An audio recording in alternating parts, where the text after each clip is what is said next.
जय हिंद दोस्तों, मैं नवीन शर्मा आप सभी का स्वागत करता हूं। आशा करता हूं आप सब एकदम अच्छे हैं, एकदम बेहतरीन हैं। एक बार सारे दोस्त कमेंट सेक्शन में बताएंगे कि आप सब कैसे हैं।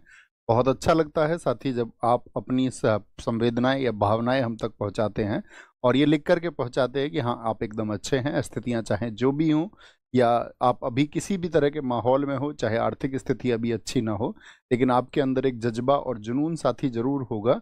जो भविष्य के अपने निर्माण को लेकर के आपने योजनाएं बना रखी होंगी, उन पर आप खरे उतरते होंगे और हर रोज खरे उतरते होंगे और एक दिन वो मुस्कुराहटें साथी आएंगी।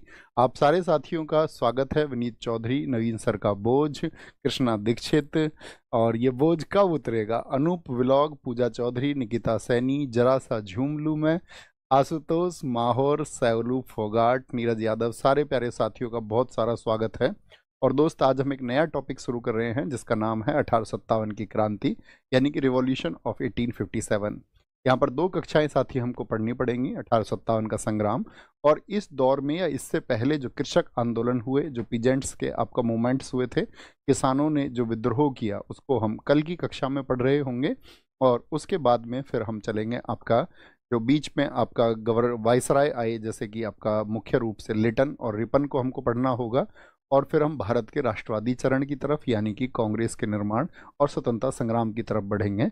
और यूं कहें तो मुख्य रूप से वह इतिहास आ चुका है जिसको आपकी समझ बहुत अच्छे से होनी चाहिए। तो एक बार थम्स अप कर देंगे। जी हाँ, हम सब पढ़ने के लिए तैयार हैं। पिछली कक्षाओं में साथी आपने देखा किस तरह से भारत को विवश किया गया और किस तरह से भारत के साथ में एक लूटिंग प्रोसेस को चलाया गया, एक लूट की प्रणाली अपनाई गई और भारत को खोखला करने का काम किया गया। और ब्रिटिश ईस्ट इंडिया कंपनी जिसका प्रसार अब होता जा रहा था, उसकी लालसा दिन पर दिन बढ़ती जा रही थी।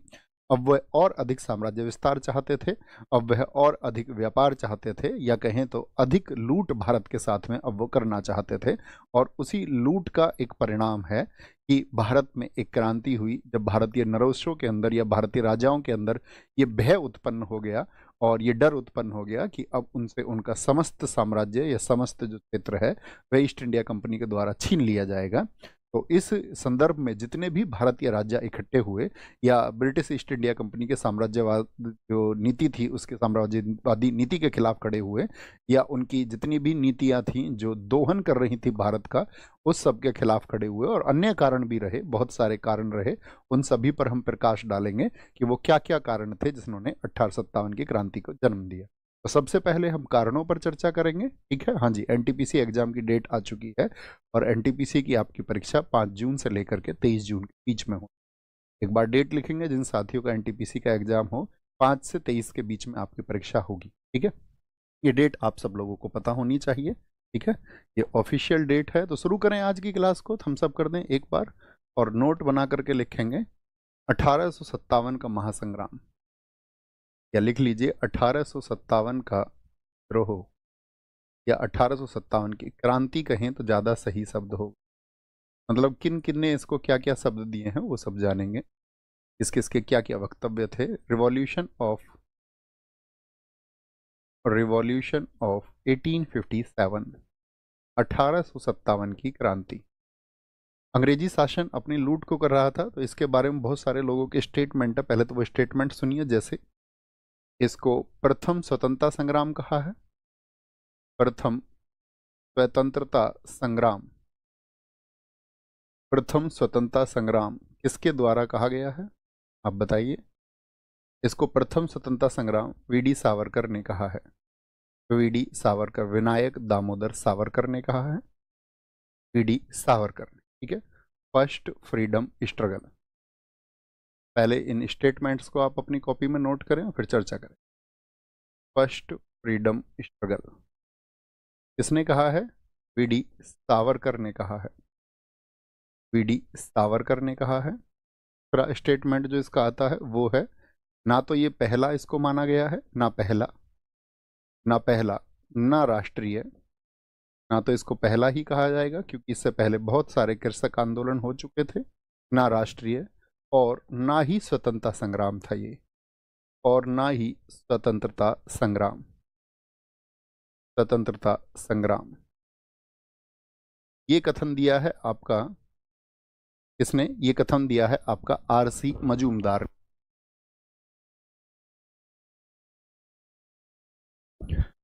इसको किसने कहा है? आरसी मजूमदार ने कहा है। आरसी मजूमदार। क्या कह दिया मजूमदार साहब ने? इसको नाम दिया है, ना तो ये पहला था, neither first, neither first nor national, nor national, nor national, nor the freedom struggle, nor the freedom, freedom struggle. ये किसके द्वारा कहा गया है? ये कहा गया है आपका आरसी मजूमदार के द्वारा। ओके। एक स्टेटमेंट और आता है आपका, धर्मांधों और ईसाइयों के बीच का ये संघर्ष था। धर्मांधों और ईसाइयों के बीच एक संघर्ष, ईसाइयों के बीच संघर्ष, बीच संघर्ष। ये इस तरह का स्टेटमेंट दिया है आपका, यानी कि ये हो गया आपका conflict between, conflicts between religious fanatics, religious fanatics, दोनों लैंग्वेज में नोट्स बनाए करें आप भी, religious fanatics and Christians, Christians. एक ब्रिटिश इतिहासकार हुए जिसका नाम है L.E.R. रीस, लेना आप L.E.R. रीस। L.E.R. रीस ने ये कहा है, एक स्टेटमेंट आता है, यह सभ्यता और बर्बरता के बीच युद्ध था। इन सभी स्टेटमेंट्स पर गौर देना। यह सभ्यता, बहुत पूछे जाते हैं परीक्षा में, किसने कहा था? सभ्यता और बर्बरता के बीच एक युद्ध या संघर्ष था। ये किसने कहा है? संघर्ष था। यानी कि इसको हम कह सकते हैं struggle between, struggle between civilisation, civilisation and barbarism, and barbarism. ये स्टेटमेंट है T.R. होम्स का, T.R. होम्स का। और एक स्टेटमेंट आपका आता है कि इसको एक षड्यंत्र कह दिया था, 1857 की क्रांति, क्रांति, क्रांति एक षड्यंत्र थी,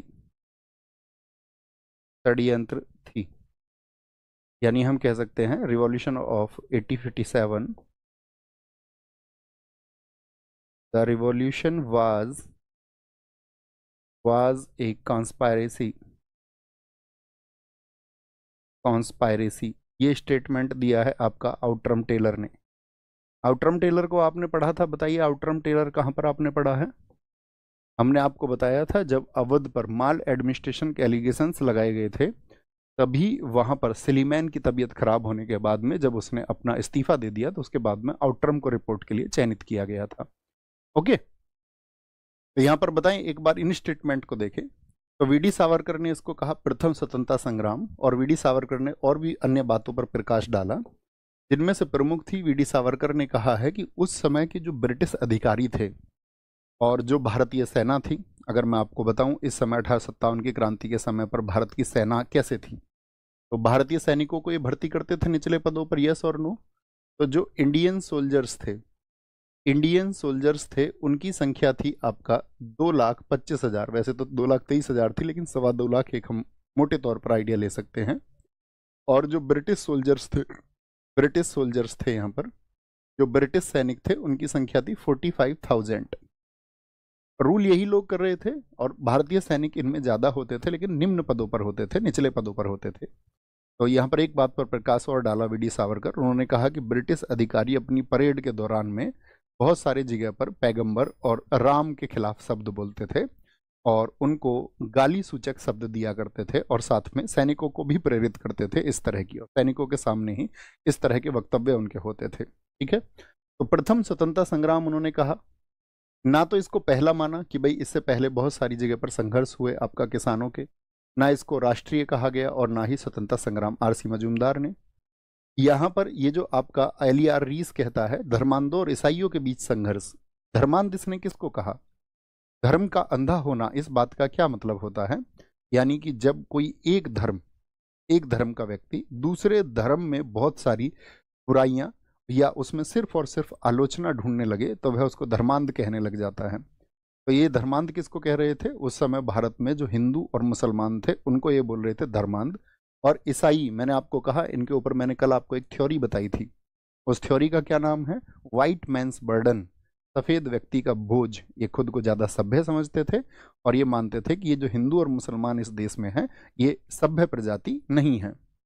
यह सभ्यता और बर्बरता, तो सभ्य खुद को मान रहे हैं और बर्बर किसको कह रहे हैं? जो अपने हितों के लिए आवाज उठा रहे हैं, यानी कि जिनका शोषण अब तक ये कर रहे थे, यदि उन्होंने अपने हितों के लिए आवाज उठा दी तो उनको कहा गया फिर यहाँ पर आपका सभी को कि वो लोग बर्बर जाति हैं। 1857 की क्रांति एक षड्यंत्र थी और मुस्लिमों का एक षड्यंत्र इसको बताया गया आपका आउटरम टेलर के द्वारा कि यहाँ के जो मुसलमान हैं वो एकजुट होकर के इस षड्यंत्र को बढ़ा रहे हैं। इस तरह से इस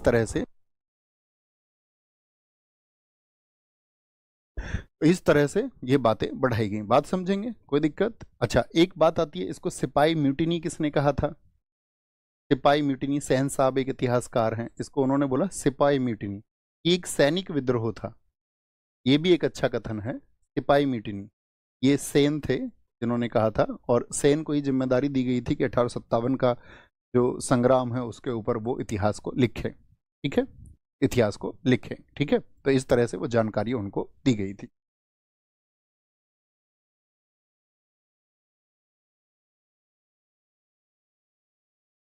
कोई दिक्कत? इतनी बात समझे?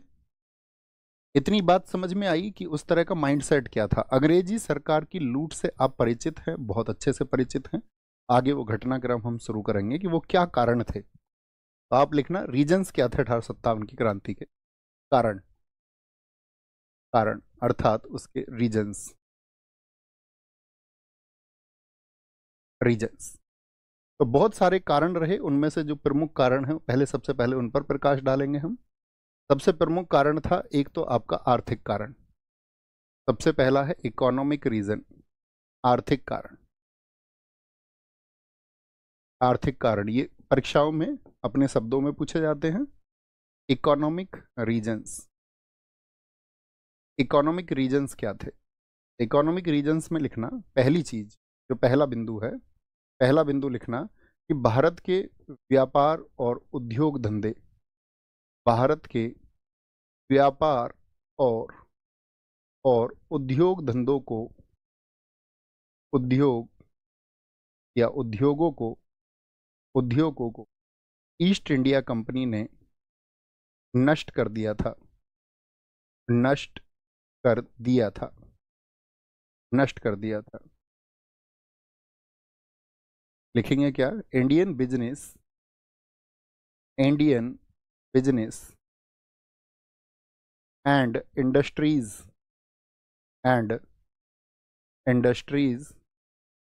वर destroyed by east India company. कोई भी बच्चा अतिरिक्त बातों में लगा हुआ हो, अपने मन को संयम में रखना है, हमेशा कभी भी खुद को भटकने नहीं देना है और खुद से ये वादा करना है कि क्लास में मैं सिर्फ सुनने के अलावा और लिखने के अलावा अतिरिक्त कोई भी बात नहीं करूंगा। जब मुझसे प्रश्न पूछा जाएगा तभी मेरी जवाबदेही होगी, अन्यथा मैं खुद को बांध करके रखूंगा, एकदम से संयमित रखूंगा। तो भारत के व्यापार और उद्योग धंधों को ईस्ट इंडिया कंपनी ने नष्ट कर दिया, इसको आप भली भांति जानते हैं। जैसे कि अगर मैं आपको बताऊं, मैंने आपको बताया था, अब मेरा प्रश्न आपसे रहेगा कि प्राचीन समय में भारत विश्व की जीडीपी का कितने प्रतिशत उत्पादन करता था? लगभग में आप एक संख्या बताइए। हमने आपके वर्तमान चाइना से भी तुलना करके आपको बताया था कि जब भारत में अन्य लोग नहीं आए थे तो भारत पूरे विश्व का 1/4 या हम कहें 24% to 25% प्रोडक्शन करता था। तो भारत तो बहुत अच्छा था और उस समय अगर भारत की तुलना हम अन्य यूरोपीय देशों से करें तो कोई भी यूरोप का देश ऐसा नहीं था जिसके उद्योग धंधे भारत के मुकाबले अच्छे हों या भारत की तुलना में भारत से ज़्यादा अच्छे हों। यानी भारत एक सोने की चिड़िया था। भारत में उद्योग धंधे, यहाँ जो व्यापार था आपका वो खूब फल फूल रहा था। अरब देशों के साथ में यूरोप तक स्थल मार्ग से खूब व्यापार होता था, खूब मुनाफा भारत के लोगों को होता था, भारत के लोगों के पास में करने के लिए काम था, रोजगार था, उन सब के पास में आपका इंडस्ट्रीज थी। ठीक है, तो अंग्रेज सरकार ने इसको कैसे फिर नष्ट कर दिया? तो अंग्रेजों ने क्या किया आप जानती हैं, यहाँ का जो आपका रॉ मटेरियल होता था, उस रॉ मटेरियल को जब यहाँ से लेके जाते थे तो उस पर तो टैक्स होता था नाम मात्र का। जैसे कि 3 चीज़ों के बारे में मैं आपको बता सकता हूँ। उदाहरण दे करके। जैसे एक तो इसमें क्या था, सूती वस्त्र थे जो कॉटन के थे, सूती वस्त्र थे आपका। एक इसमें जो भी रेशम के बने वस्त्र होते थे, रेशम के वस्त्र होते थे आपका, ठीक है, सिल्क के जितने भी होते थे, या आपका जितना भी गर्म कपड़ा होता था, गर्म वस्त्र यानी कि जितने भी वूलन क्लोथ्स होते थे, तो इन दोनों पर तो आपका 3.5% टैक्स होता था। और गर्म वस्त्रों पर अंग्रेज सरकार कितना टैक्स लगाती थी, 2% का टैक्स। ये क्या था, जो भारत से साथी क्या होता था, निर्यात होता था, भारत से निर्यात होता था, यानी कि अंग्रेज ही यहां से निर्यात कर रहे थे, हाँ या ना, यस और नो, हाँ जी भैया हम इस बात को समझते हैं। यानी यहां से तो सस्ते में लेके जाते थे, और जब ये सामान मैंने आपको बताया था ईस्ट इंडिया कंपनी के द्वारा लंदन में ब्रिटेन से होकर के जब वापस भारत में आता था, इंडिया वापस आता था, तो इन्हीं पर टैक्स क्या हो जाता था, सूती वस्त्रों पर 10%, रेशमी वस्त्रों पर आपका 20%, और गर्म वस्त्रों पर आपका इंपोर्ट टैक्स लगता था 30%। तो कैसे भारतीयों से एक लूट हो रही थी, और कैसे भारतीयों ने अपने इन वस्त्रों के काम को करना छोड़ दिया और त्याग दिया, या यूं कहें तो लाखों लोग इस देश में बेरोजगार हो गए। लाखों लोगों के बेरोजगार होने की स्थिति में अब उनके पास में एक विद्रोह जैसी भावना ही आएगी। यदि आप किसी से उसका रोजगार छीन लेंगे तो फिर वो कल को विद्रोह करेगा, या उसके संसाधनों को आप छीन लेंगे तो उसके मन में आपके प्रति एक द्वेष की भावना पैदा होगी, हाँ या ना, हाँ या ना, बताएंगे सारे लोग, सारे लोग जवाब देंगे। दूसरा बात, दूसरी क्या बात थी, दूसरा था इसमें लिखना प्रशासनिक कारण, प्रशासनिक कारण। सबसे प्रमुख कारणों पर बात करेंगे, छोटे छोटे बहुत सारे कारण हैं, प्रशासनिक कारण यानी कि एडमिनिस्ट्रेटिव रीजन्स क्या थे, एडमिन रीजन्स या एडमिनिस्ट्रेटिव रीजन्स, एडमिनिस्ट्रेटिव रीजन्स क्या क्या थे। एडमिनिस्ट्रेटिव रीजन्स जो थे उसमें प्रमुख था आपका नंबर 1 लिखना, जितने भी भारत के जागीरदार थे उनसे इन लोगों ने क्या कर लिया था, व्यवस्थाएं छीन ली थी। जागीरदारों, आप जानते किसानों को भूमि का मालिक बना दिया गया था। जो तालुके होते थे, गांव होते थे, उनमें जो मुखिया होते थे, ठीक है, उनके बहुत जगह अधिकार छीन लिए गए।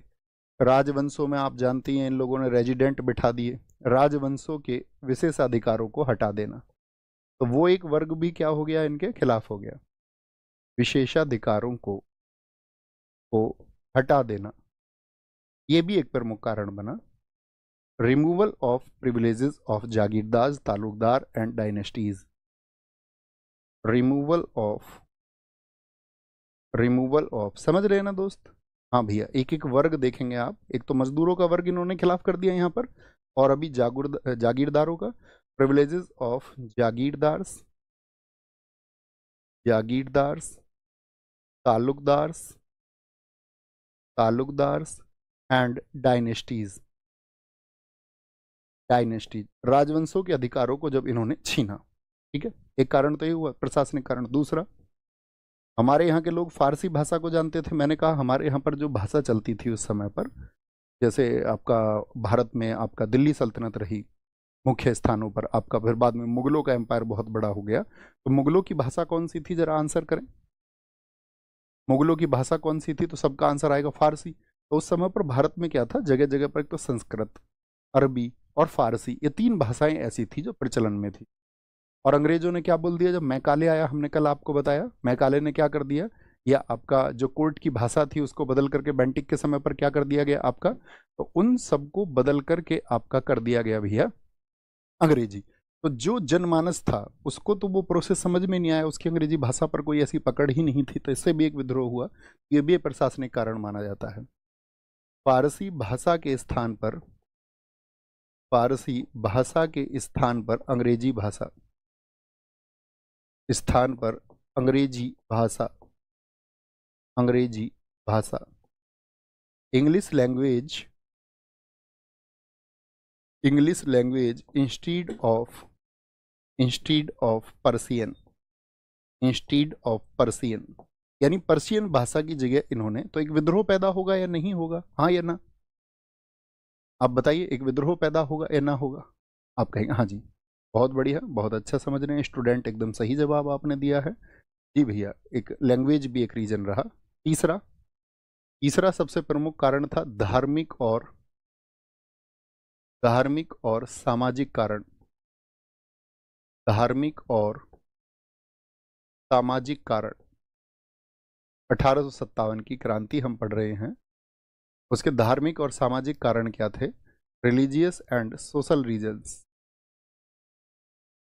Religious and social social reasons क्या थे? जैसे सबसे प्रमुख है इसमें आपका सती प्रथा का अंत। तो क्या सती प्रथा के अंत से सभी लोग खुश हुए? कल क्या समझाया था मैंने आपको? End of Sati system, end of Sati system, end of Sati system. तो सती प्रथा खत्म हो जाने से सभी लोग खुश नहीं हुए। कुछ लोगों को लगा कि हमारे जो धर्म है, हमारा जो वैदिक धर्म है, या हमारे जो वेद कहते हैं उसके अनुसार जो बातें सही हैं, उन सब के खिलाफ ही प्रश्न चिन्ह उठा रहे हैं। जबकि मैंने कल आपको बता दिया कि किस तरह वेदों की भाषा को भी समय के रहते रहते बदला गया था। बात समझ गए? तो इससे एक वर्ग समझा कि हमारी अपनी जो कस्टम्स रीति रिवाज उनको खत्म कर रहे हैं। एक साथ ही इसमें विधवा पुनर्विवाह किसके समय पर आपका ड्राफ्ट किया गया था? विधवा पुनर्विवाह अधिनियम डलहौजी के टाइम पर आया।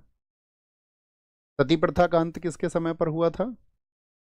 अधिनियम का लागू होना, ये साथ ही आपका लागू हो गया था कैनिंग के समय पर, ड्राफ्ट बना था डलहौजी के समय पर। तो जो विडो रिमैरिज एक्ट था, यानी कि महिलाएं आगे जीवन में बढ़ें और फिर से वो शादी कर सकती हैं, उनको अपवित्र ना माना जाए, तो इससे भी भारतीयों के अंदर एक रोष पैदा हुआ कि भाई हमारे रीति रिवाजों को ये लोग आपका काउंटर कर रहे हैं। तीसरा रीजन क्या था? तीसरा रीजन था 1845 का जेल अधिनियम, जेल अधिनियम 1845 का जेल अधिनियम, जेल एक्ट 1845, एक एक्ट आया था, ये भी एक रीजन था। देखो विडो रेमैरेज एक्ट कब आया है? 1856 में, ये बड़ा है, लागू भी 1856 में हुआ। सती प्रथा का अंत हुआ 1829 में। तभी से जो जन आक्रोश है वो बढ़ता जा रहा था। 1845 का जेल अधिनियम क्या था? देखो इसमें ये होता था कि आपका जो खाना बनता था जेल में, तो अब तक तो वो खाना जो है आपका, भाई कैदी तो आप समझते हैं ना, व्यक्ति किसी अपराध के लिए जेल में ठूस दिया जाता था अंग्रेजों के समय। अपराध करे ना भी करे तो ये तो किसी को भी अंग्रेज मारपीट कर देते थे, किसी को भी ये जेल में बंद कर देते थे। और जो जज होते थे उस समय, यूरोपियन जज होते थे, वो भी अंग्रेजों की तरफदारी करते थे। लेकिन जेल में जाने के बाद में जो खाना था वो मुख्यतः उस समय पर ब्राह्मण आदि जो कैदी होता था उससे बनवाया जाता था। लेकिन एक 1845 में एक आपका लॉ आया, उसके अनुसार क्या हुआ कि भाई जो खाना है ना, खाना अब जो है एक समूह के द्वारा, और जिसमें सभी व्यक्ति होंगे उनके द्वारा बनाया जाएगा। अब आप सोचिए प्राचीन भारत में क्या रहा होगा? प्राचीन भारत में तो ये रहा कि अगर किसी और के यहाँ का खाना आपने खा लिया तो आपकी जाति जो है वो भ्रष्ट हो जाएगी, या किसी निम्न वर्ग के व्यक्ति के द्वारा बना खाना आपने खा लिया तो आपकी जाति भ्रष्ट हो जाएगी। इस तरह की जो मानसिकता लोगों के अंदर खूब मतलब बलबती थी, बहुत जोर शोरों से उनके अंदर निवास करती थी। तो अब क्या होगा जब ये नियम आया कि भाई खाना अब सब बनाएंगे? तो 1845 में ये हुआ कि कोई व्यक्ति जो जेल से छुट कर के आता था, अगर एक गरीब व्यक्ति हुआ करता था तो उसका सामाजिक बहिष्कार हो जाता था, उसको उसकी जाति से बहिष्कृत मान लिया जाता था कि इसने जो अंदर खाना खाया है वो अन्य व्यक्तियों के द्वारा बना हुआ खाना खाया है। तो इस सब का कारण कौन है? इस सब का कारण हम थे या ईस्ट इंडिया कंपनी थी? आप मुझे बताएं एक बार। तो आप कहेंगे कि भैया इस तरह की चीजें चल रही थी। 1845 का जेल अधिनियम हो गया, एक कारण था। एक प्राचीन समय में मैं आपको ले जाना चाहूंगा। मैं आपसे पूछूंगा भारत में ईसाई पादरियों को आने की छूट किस एक्ट से मिली थी? जो ईसाई मिशनरी यानी ईसाई धर्म प्रचारक भारत में आ सकते थे तो उसकी छूट जो मिली थी, तो आपको याद होगा 1813 का एक्ट। 1813 के एक्ट में क्या कहा गया था? ईसाई मिशनरी अब भारत आ सकते हैं अपने धर्म प्रचार के लिए, और सारा जो गुड़ गोबर किया भारत की सभ्यता का वो किया इन ईसाई मिशनरियों ने। ईसाई मिशनरी का भारत आगमन, भारत आगमन। अब इन्होंने बहुत सारे बहाने ढूंढे। अब इनका मुख्य उद्देश्य क्या था कि भाई कैसे भी करके यहाँ पर जो हिंदू और मुसलमान है इन सभी को ईसाइयत में बदलना है। इनका मुख्य टारगेट था कि कैसे भी करके भारत को जो है एक ईसाई देश बनाना है, और ईस्ट इंडिया कंपनी इसके लिए आतुर थी। तो यहाँ पर जितने भी ईसाई मिशनरी आए उन्होंने खूब खुले तौर पर आपका हिंदू मुस्लिम आलोचना शुरू की। हिंदू धर्म के ऊपर उन्होंने सवाल खड़े करने शुरू किए, यहाँ के अंधविश्वासों के ऊपर उन्होंने सवाल खड़े करने शुरू किए, यहाँ के आपका, और सही भी था, कुछ अंधविश्वास थे और आप किसी व्यक्ति को तार्किक रूप से उस अंधविश्वास के बारे में बताएंगे तो आप समझेंगे या सभी लोग समझेंगे कि हाँ ये तो अंधविश्वास है। तो जो भोला वाला व्यक्ति है वह आकर्षित हो जाता है दूसरी तरफ। ऐसे ही मुस्लिम धर्म में जो भी आपका चीज़ें थी उन सब के ऊपर इन्होंने काउंटर किया, और कहने का मतलब है हिंदू मुस्लिम दोनों धर्मों की आलोचना इन्होंने बड़े स्तर पर शुरू कर दी, खुले मंचों से। जैसे कि मैं आपसे बताऊं, जैसे हम अभी अंधविश्वास के ऊपर बात कर रहे थे, तो अंधविश्वास तो आप समझते होंगे, यानी कि एक ऐसा विश्वास जिसका कोई तर्क ना हो, उसी को हम अंधविश्वास कहते हैं। जैसे मैं एक रिपोर्ट पढ़ रहा था, मैं आपको बताऊं, तो उस रिपोर्ट में मैंने पढ़ा कि जो भारत में, या WHO के अनुसार, पहले रिपोर्ट पर हमने जब डाटा पढ़ा तो WHO के अनुसार ये था कि पूरी दुनिया में लगभग 1.25 लाख के करीब लोग ऐसे हैं जो सांप के काटने से जिनकी मौत हुई पिछले वर्षों में। और अगर पिछले वर्ष की हम बात करें तो पिछले वर्ष जो मौत हुई सांप के काटने की वजह से, उन मौत का जो आंकड़ा है, डेथ का आंकड़ा है ऑल ओवर द वर्ल्ड, वो है 81,000। और उसमें भारत में जो मौत हुई है आपका, उसमें से 80% लगभग, नहीं पिछले वर्ष 81,000, उससे पिछले वर्ष था, पिछले वर्ष की अगर हम बात करें तो उसमें डेटा था वो आपका लगभग 63,000 ऑल ओवर वर्ल्ड। लेकिन उसमें से 80% यानी 50,000 के आसपास मौत भारत में पिछले वर्षों में। अब भारत में जो सांप के काटने की वजह से मौत होती है उसका सबसे बड़ा रीजन आप क्या समझते हैं? तो आप समझेंगे कि सबसे बड़ा रीजन है उसमें कि लोग आज भी इस मानसिकता के शिकार हैं कि जिसको सांप ने काट लिया है उसको किसी सपेरे के पास ले जाओ। अभी तो हालांकि लोग थोड़े से अवेयर हुए हैं, बहुत जगह मेडिकल फैसिलिटीज़ हैं तो लोग अस्पताल ले जाते हैं, नहीं तो कहाँ ले जाते हैं, किसी बाबा के पास ले जाते हैं, किसी सपेरे के पास ले जाते हैं कि वो इसको दूर कर देंगे। इवन ऐसा भी कई जगह देखा गया कि कई जगह तो मंदिर प्रचलित है, जैसे कि एक महिला को एक सांप ने काटा तो ये है कि इस मंदिर की परिक्रमा आप कर लेंगे, और तो इस मंदिर की परिक्रमा के अंदर कोई सांप भी नहीं आता, और इसका अगर परिक्रमा आप कर लेंगे तो वो महिला को जब सांप ने काट लिया वो उस मंदिर पहुंच गई, तो वहां जा करके उसकी डेथ हो गई। तो बड़ा प्रश्न चिन्ह लगा कि ऐसा क्यों हुआ। जैसे आपने देखा होगा कई जगह ये कहते हैं कि इस जगह पर जो है सांप का काटा हुआ व्यक्ति नहीं मरता है। ये सुनी होंगी आपने इस तरह की कहानी, या नहीं सुनी? इस जो सीमा है इसके अंदर सांप नहीं काटता है, या इस यहाँ पे सांप काट ले तो मरता भी नहीं है। क्योंकि दुनिया में जितनी भी सांप की प्रजातियां हैं, जैसे कि दुनिया में आपका, तो ये कहा जाता है कि उनमें से सिर्फ 25% ही जहरीली हैं।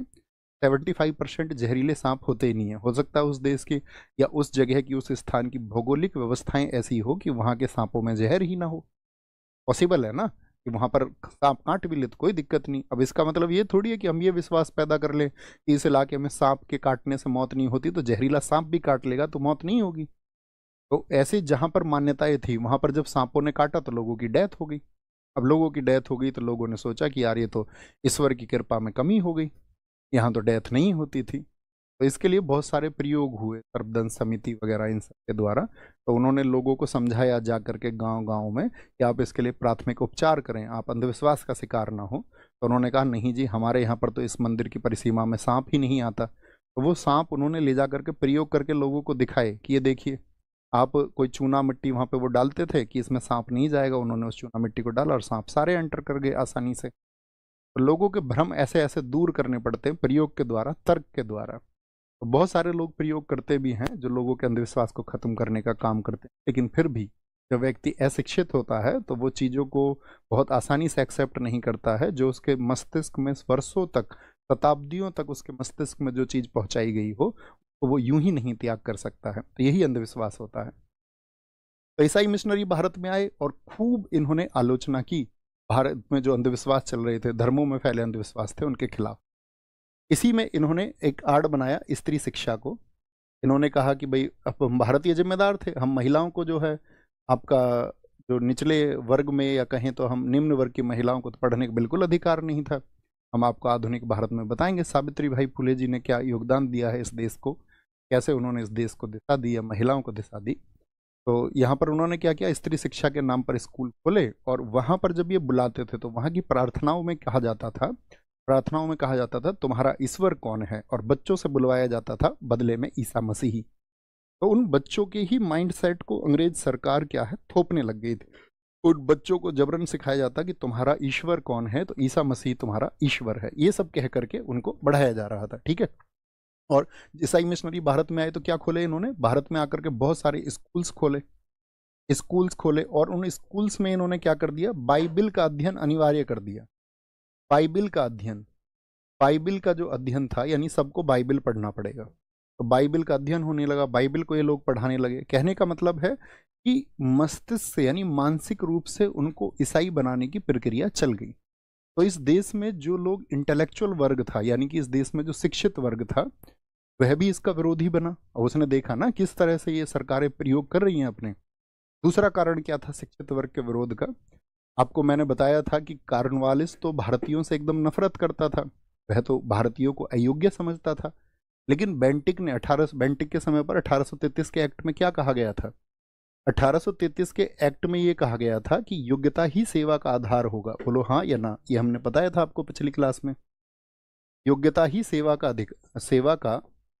का आधार होना चाहिए। Eligibility is the only basis of service, यही आपका आधार होना चाहिए, ये बात कर दी थी। लेकिन क्या ब्रिटिश सरकार ने इसको अपनाया था, आप कहेंगे नहीं, ब्रिटिश सरकार ने सिर्फ कागजी तौर पर इसको कहा, और भारत में जितने भी शिक्षित लोग थे उन सबको अनुमन जो नौकरियां उनको मिलनी चाहिए थी या उनकी योग्यता के अनुसार जो उनको मिलना चाहिए था वह उनको नहीं मिल रहा था। एक शिक्षित वर्ग इस बात को लेकर के भी विरोध में था कि भाई आपने जब 1833 के एक्ट में कह दिया कोई भी आपका धर्म, कोई जाति, कोई लिंग या फिर आपका कोई रूप या फिर रंग इसके आड़े नहीं आएगा, योग्यता के आड़े नहीं आएगा, फिर हम शिक्षित भारतीयों को क्यों अच्छे पदों पर नहीं पहुंचा जाने जा रहा। अब इसके बहुत सारे कारण थे, खुद ब्रिटिश सरकार तो चाहती ही नहीं थी और ब्रिटिश सरकार की जो मीडिया थी वो भी नहीं चाहती थी। जैसे राजा राम मोहन राय के बेटे थे तो उनको बंगाल सिविल सर्विसेज में एक पद दे दिया गया, एक उच्च पद दे दिया गया। तो उस समय के ब्रिटिश अखबारों ने खूब आलोचना की कि इस तरह तो और भारतीयों के अंदर भी डिमांड बढ़ेंगी और भारतीय कल को मांग करने लगेंगे उच्च पदों की, तो फिर ईस्ट इंडिया कंपनी के उच्च अधिकारियों का जो सम्मान है वो घटता चला जाएगा। ठीक है, तो आप समझ पा रहे हैं सारी चीजों को। पांचवा कारण क्या था, अंग्रेजों के प्रति सम्मान, अंग्रेजों के प्रति सम्मान। अब अंग्रेजों के प्रति सम्मान, आप जानते हैं अंग्रेजों ने जहां कहीं भी अपने रेस्टोरेंट्स बनाए वहां पर भारतीय नहीं जाते थे। आपने खूब देखा होगा, dogs and Indians are not allowed, यानी कि कुत्तों और भारतीयों का प्रवेश जो है वर्जित है। अब इस तरह की मानसिकता थी अंग्रेजों की कि अपने उन जो क्लब्स थे, उनके रेस्टोरेंट्स थे, वहां पर भारतीय नहीं जाते थे। और अगर कोई अंग्रेज अधिकारी होता था, सैनिक हो चाहे असैनिक अधिकारी हो, यानी कोई गोरा हो, तो उस गोरे व्यक्ति को सम्मान देना जरूरी था। आप चाहे अपनी गाड़ी में जा रहे हो, चाहे आप अपनी बाइक पे, साइकिल पे जा रहे हो या बैलगाड़ी में जा रहे हो, अंग्रेज अधिकारी यदि आपके सामने आ गया तो आपको उतर के उसको झुक के सम्मान देना होता था। और अगर आप सम्मान नहीं देते थे तो अंग्रेज अधिकारी खूब मारपीट करते थे। और कई बार तो ऐसे उदाहरण देखे गए कि हमारे देश के नागरिकों को पीट पीट करके मार दिया गया, और बाद में जब उन्होंने न्याय की गुहार लगाई तो उस न्याय की गुहार में उनकी कोई सुनवाई नहीं। ये हाल हमारा रहा। ये धार्मिक और सामाजिक कारण रहे। ठीक है, समझ पाए, थम्स अप करके मुझे बताएं। अब हालात समझना, इन अंग्रेजों ने भारतीयों के अंदर जो बीज बोया है, या बोले जिस तरह से उन्होंने प्रयास किए हैं, तो किस तरह से वो भारत को खोखला कर रहे थे वर्षों वर्षों तक। ठीक है, आप साथी अगर मैं बात करूं तो साधारणतः आप इन चीज़ों को नहीं पढ़ते होंगे, लेकिन ये हम लोगों के पढ़ने के लिए बहुत जरूरी है ताकि हम समझ पाए। हमको सिर्फ नहीं समझना है कि उनके शासनकाल में क्या क्या प्रयोग हुए। राजनीतिक कारण, पॉलिटिकल रीजंस क्या थे, राजनीतिक कारण, राजनीतिक कारण। और आपकी आत्मा क्षुब्ध हो उठेगी अगर आप एक सच्चे भारतीय हैं तो आप उस दर्द को समझ रहे होंगे। Political political reasons, political reasons क्या थे, एक तो आप जानते ही हैं वेलेजली की सहायक संधि। मैंने कहा था इसने भारत में अंग्रेजी राज्य को अंग्रेजों के भारतीय राज्य में बदल दिया। इसकी थी सहायक संधि, जो सब्सिडरी पॉलिसी थी।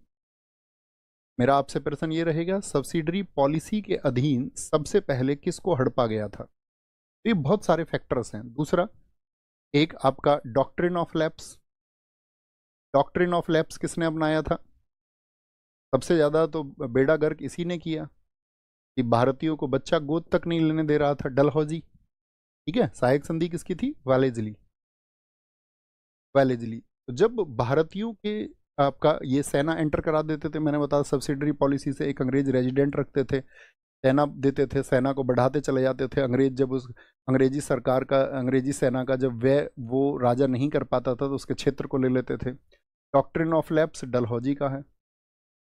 इसकी पिछली ही क्लास में हमने सारा विवरण आपको दिया कि किस तरह अंग्रेजों ने अपनी मंशा को पूरा करने के लिए अपने ही नियमों को, जो गोद लेने की स्वीकार्यता उन्होंने दी थी, उसको कैंसिल कर दिया। बखूबी आप जानते हैं बहुत अच्छे से। हाँ जी।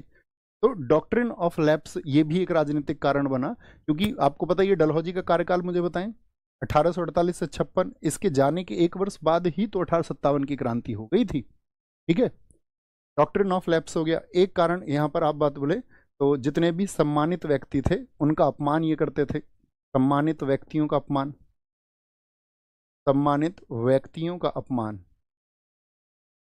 सम्मानित व्यक्तियों का अपमान, disrespect of, disrespect of, disrespect of ऑनरीज, honorary people. जो सम्मान के लायक व्यक्ति थे, सम्मान के लायक व्यक्ति से क्या समझेंगे?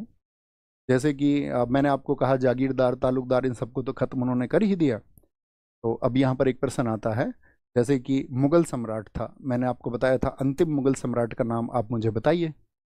अंतिम मुगल सम्राट जिसने 1837 से 1857 तक शासन किया था, उसका नाम है बहादुर शाह जफर। अब बहादुर शाह जफर या बोले तो जो मुगल शासक थे वो सब आपका रहते थे लाल किले में। तो लाल किले में आपका जब कैनिंग आया, कैनिंग, कैनिंग डलहौजी के बाद में आएगा, हम आपको पढ़ाएंगे कैनिंग। 1856 से लेकर के डलहौजी के जाने के बाद में कैनिंग आया था 1856 से 62, यानी कि जब आपका 1857 का संग्राम हुआ तो कैनिंग भारत में वायसराय था। दोनों के वर्ष आप याद रख लेना, इस समय बहुत महत्वपूर्ण घटनाक्रम हुए हैं।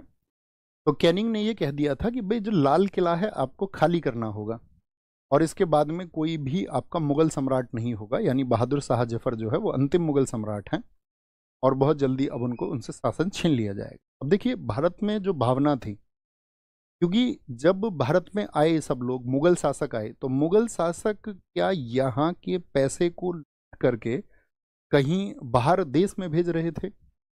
हाँ या ना? आप सबने समझा है मुगलों को उन्होंने क्या किया यहाँ पर आकर के। उन्होंने बेशक बहुत जगह बहुत सारे शासकों ने अत्याचार किए अपने साम्राज्य विस्तार के लिए, जो उस समय की नीतियाँ होती थी, अधिकतर राजा उसी को करते थे, युद्ध होते थे और युद्ध में हानियां होती थी, लेकिन कोई पैसा उन्होंने भारत से बाहर नहीं भेजा, यानी भारत को खोखला करने का काम नहीं किया। तो वो जब यहाँ पर बस गए तो भारत के लोगों के अंदर ये भावना थी कि जो मुगल शासक हैं वो ये आकर के यहाँ बस गए हैं। ऐसा नहीं है कि उनके लिए कोई आपका जो मुख्य केंद्र है वो बाहर है और यहाँ से वो पैसा वहाँ भेजते हों, जैसा कि ईस्ट इंडिया कंपनी करती थी।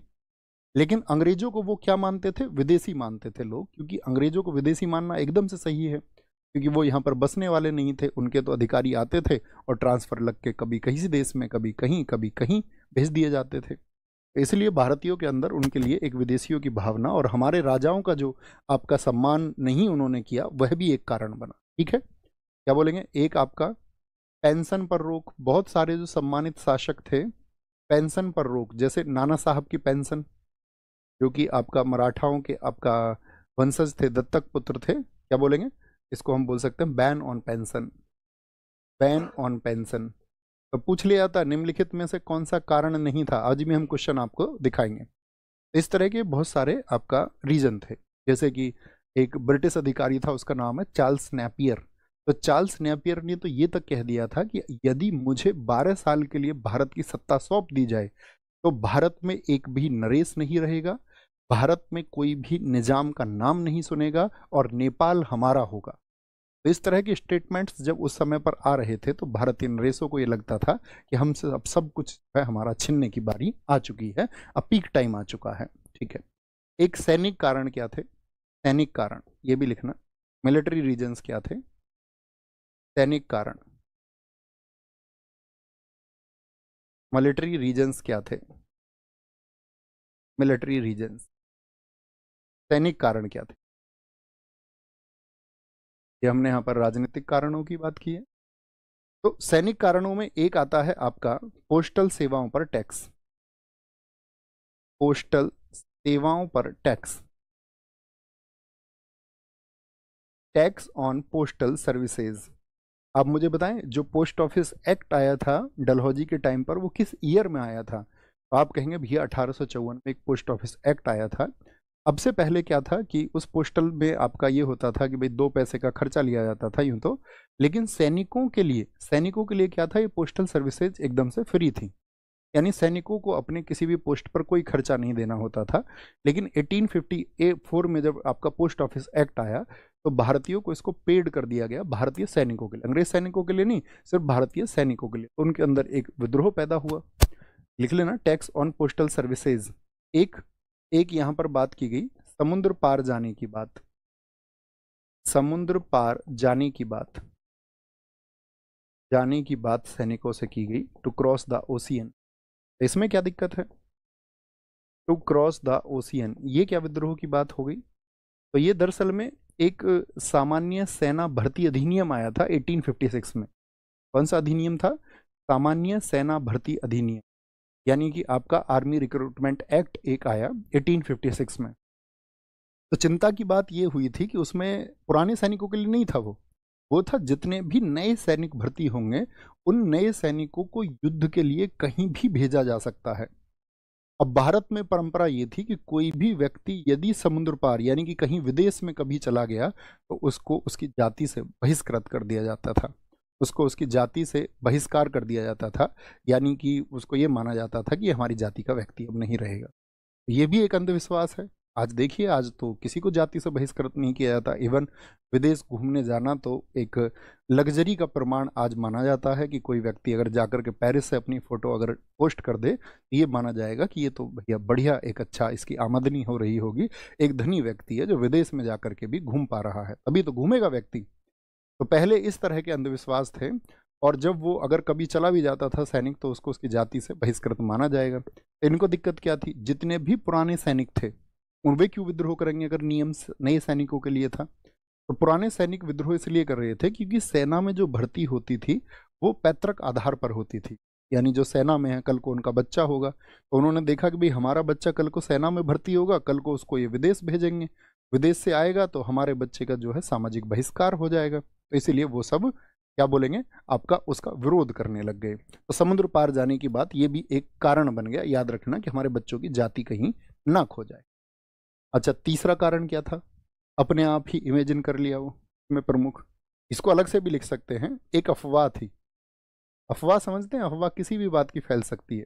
रिमर्स, RUMORS, रिमर्स, अफवाह। अफवाह फैलती है इस बात की कि प्लासी के युद्ध में, जो प्लासी का युद्ध किस वर्ष में हुआ था? प्लासी के युद्ध के, ये बस 100 सालों के लिए आए हैं, प्लासी के युद्ध के 100 वर्ष बाद ये लौट जाएंगे। They will return after 100 years। ऐसी एक धारणा विकसित लोगों ने अपना आप कर ली। तो वो युद्ध कब हुआ था? प्लासी का युद्ध बताइए किस किस के बीच में हुआ था? आप अब एक एक बिंदु को जानते हैं क्योंकि आप क्रमवार अध्ययन कर रहे हैं और आपकी एक पकड़ होगी इस पर। तो आप जानते हैं सिराजुद्दौला और क्लाइव के बीच में युद्ध हुआ था जिसमें ईस्ट इंडिया कंपनी की शुरुआत का कारण माना जाता। तो अपने आप ही इमेजिन कर लिया कि 100 वर्षों के बाद में ये लोग यहाँ से चले जाएंगे, ठीक है। यानी जाने की बारी कब आएगी? 1857 में। ये सब कारण थे। तो समझ में आया कितने सारे कारण हो गए।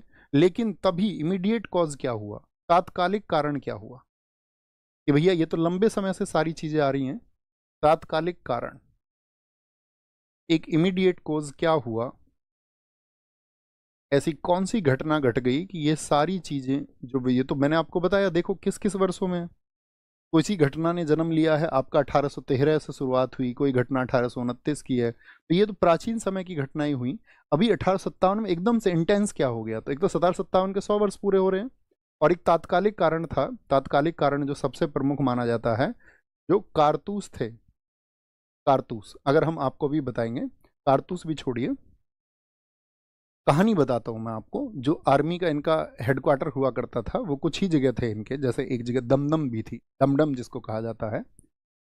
तो वहाँ पे आधुनिक इनका शस्त्रागार था जहाँ पर ये अपने मतलब तोप वगैरह इन सब की सर्विस करते थे, अपनी गन वगैरह इन सब को रखते थे। तो वहाँ पर एक बड़ी घटना घटी। इनके पास में जो राइफल होती थी उस राइफल का नाम था ब्राउन बेस। क्या नाम था? तात्कालिक कारण था कि एक राइफल जो अब तक ब्रिटिश सेना प्रयोग कर रही थी उसका नाम था brown base. Brown base rifle के नाम जानते हो? किसी एक राइफल का नाम आप भी लिखिए। जैसे जो लोग यूपी पुलिस में हमारे साथी होंगे वो जानते होंगे, यूपी पुलिस में रहती है इंसास राइफल 5.56 mm। AK-47 आपने देखी होगी, AK-47 जो 7.62 mm होती है। पबजी वाले भी जानते होंगे, जो लोग पबजी खेलते होंगे। तो हरी गोली जो होती है वो 5.56 की होती है, जो रेड आपका बुलेट होता है वो 7.62 होता है। ठीक है, जो AKM में लगता है, AK-47 में। तो वही 7.62 mm यहाँ पर था। और इस ब्राउन बेस राइफल की जगह वो प्रयोग करे यहाँ पर इनफील्ड राइफल। क्या? Enfield rifle, Enfield rifle, Enfield rifle. और ये इसकी जगह आपका 1856 की बात है, एक राइफल आई नई। और इसको लाया गया सबसे पहले कहाँ पर? डमडम कैंटोनमेंट में, डमडम छावनी, डमडम छावनी में। और डमडम छावनी में क्या था, आप समझिए उस समय की ये घटना। तो एक आपका वहाँ पर एक सैनिक था, ये कहा जाता है कि उच्च जाति का एक सैनिक था। वो अपने लोटे में पानी लेकर के जा रहा था। तथाकथित उच्च जाति, उच्च और नीच कुछ नहीं होता है, उच्च और निम्न कुछ नहीं होता। अगर व्यक्ति आपके मन में कोई बात घर कर गई है और उसने अपने मन में ये है कि नहीं मैं तो इस व्यवस्था को मानूंगा ही, तो उसके लिए सब कुछ है। और अगर कोई मनुष्यत्व यानी कि मानवता के भाव अपने अंदर रखता होगा तो उसके लिए कोई चीज़ एग्जिस्ट नहीं करती। तो कहते उच्च जाति का कोई सैनिक था, उसके हाथ में पानी का एक लोटा था। अब वहीं पर एक खलासी का काम करता था इस डमडम छावनी में, उससे पीने को पानी मांगा उसने। उसने कहा पीने के लिए पानी मुझे दे दो। तो उन्होंने कहा, उसको धमकाया कि तेरी जाति जो है वो निम्न है और तू इस पानी को पीने का अधिकारी नहीं है। उसने कहा अच्छा बेटे, पता चल जाएगा तुमको। अभी जो नई राइफल आई है ना, उसमें जो कार्टेज है, जो कारतूस है, जो गोली है, उसमें एक खोल है। उस खोल को मुंह से खोलना पड़ता था। और जो तुम खोल खोलोगे ना, वो उसमें गाय और सुअर की चर्बी लगी हुई है। तो अब कल पता चलेगा तुम्हारी जाति का, तुम्हारे धर्म का। तो इस तरह से उसने जाकर के अपने सैनिकों की बताई ये बात जाकर के कि भाई इस तरह से बात चल रही है। और जाकर के इन्होंने क्या कर लिया है, तात्कालिक कारण यही बन गया। घटना क्या था, जो कारतूस थे, जो कार्ट्रिज थे, कारतूस में क्या भैया ये सच में था या सिर्फ अफवाह थी? कारतूस में, और ये सच में है, इसकी पुष्टि की गई थी बाद में, गाय और सुअर की चर्बी का इस्तेमाल, गाय और सुअर की चर्बी का इस्तेमाल। इसने जोर दे दिया इस घटना को, चर्बी का इस्तेमाल, चर्बी का इस्तेमाल। क्या बोलेंगे इसको? बोल सकते हैं mixing of cow, mixing of cow and pig fat in, pig fat in cartridge,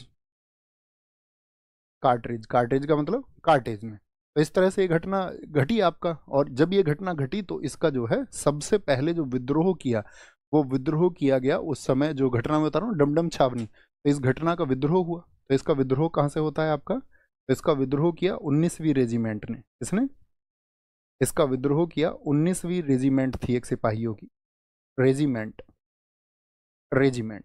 तो 19वीं रेजिमेंट के सिपाहियों ने पूछा, इसके बारे में सवाल किए, लेकिन ब्रिटिश सरकार ने यहाँ भी ये विचार नहीं किया कि भाई ठीक है इसके बारे में कुछ विचार करके इसको बदल देंगे या कुछ आश्वासन दे दे। वो अपनी बात पर अड़ी रही कि नहीं ऐसा कुछ नहीं है और तुमको इसका प्रयोग करना ही पड़ेगा। ठीक है, तो क्या बोलेंगे 19वीं रेजिमेंट। तो 19वीं रेजिमेंट को इन लोगों ने क्या कर दिया, यहाँ पर भंग कर दिया। 19वीं रेजिमेंट को भंग कर दिया गया। ठीक है, और 19वीं रेजिमेंट जैसे ही भंग हुई, इसके बाद में 34वीं रेजिमेंट, 34th रेजिमेंट, उसने इसके लिए आवाज उठाई। और 34वीं रेजिमेंट जो कहाँ पर थी आपका, बंगाल की रेजिमेंट है ये सब, ये थी बंगाल में रेजिमेंट। यानी कि इसको 34वीं इन्फेंट्री भी कहा जाता था। इन्फेंट्री का मतलब होता है पैदल सेना, इन्फेंट्री का मतलब क्या होता है, पैदल सेना। और 34वीं इन्फेंट्री जो बंगाल में थी, इसको हम बैरकपुर छावनी के नाम से या बैरकपुर कैंटोनमेंट के नाम से भी जानते हैं। बैरकपुर कैंट लिख लीजिए, बैरकपुर छावनी, छावनी का अर्थ है आपका कैंट। तो यहाँ पर कौन सैनिक है आपका, मंगल पांडे।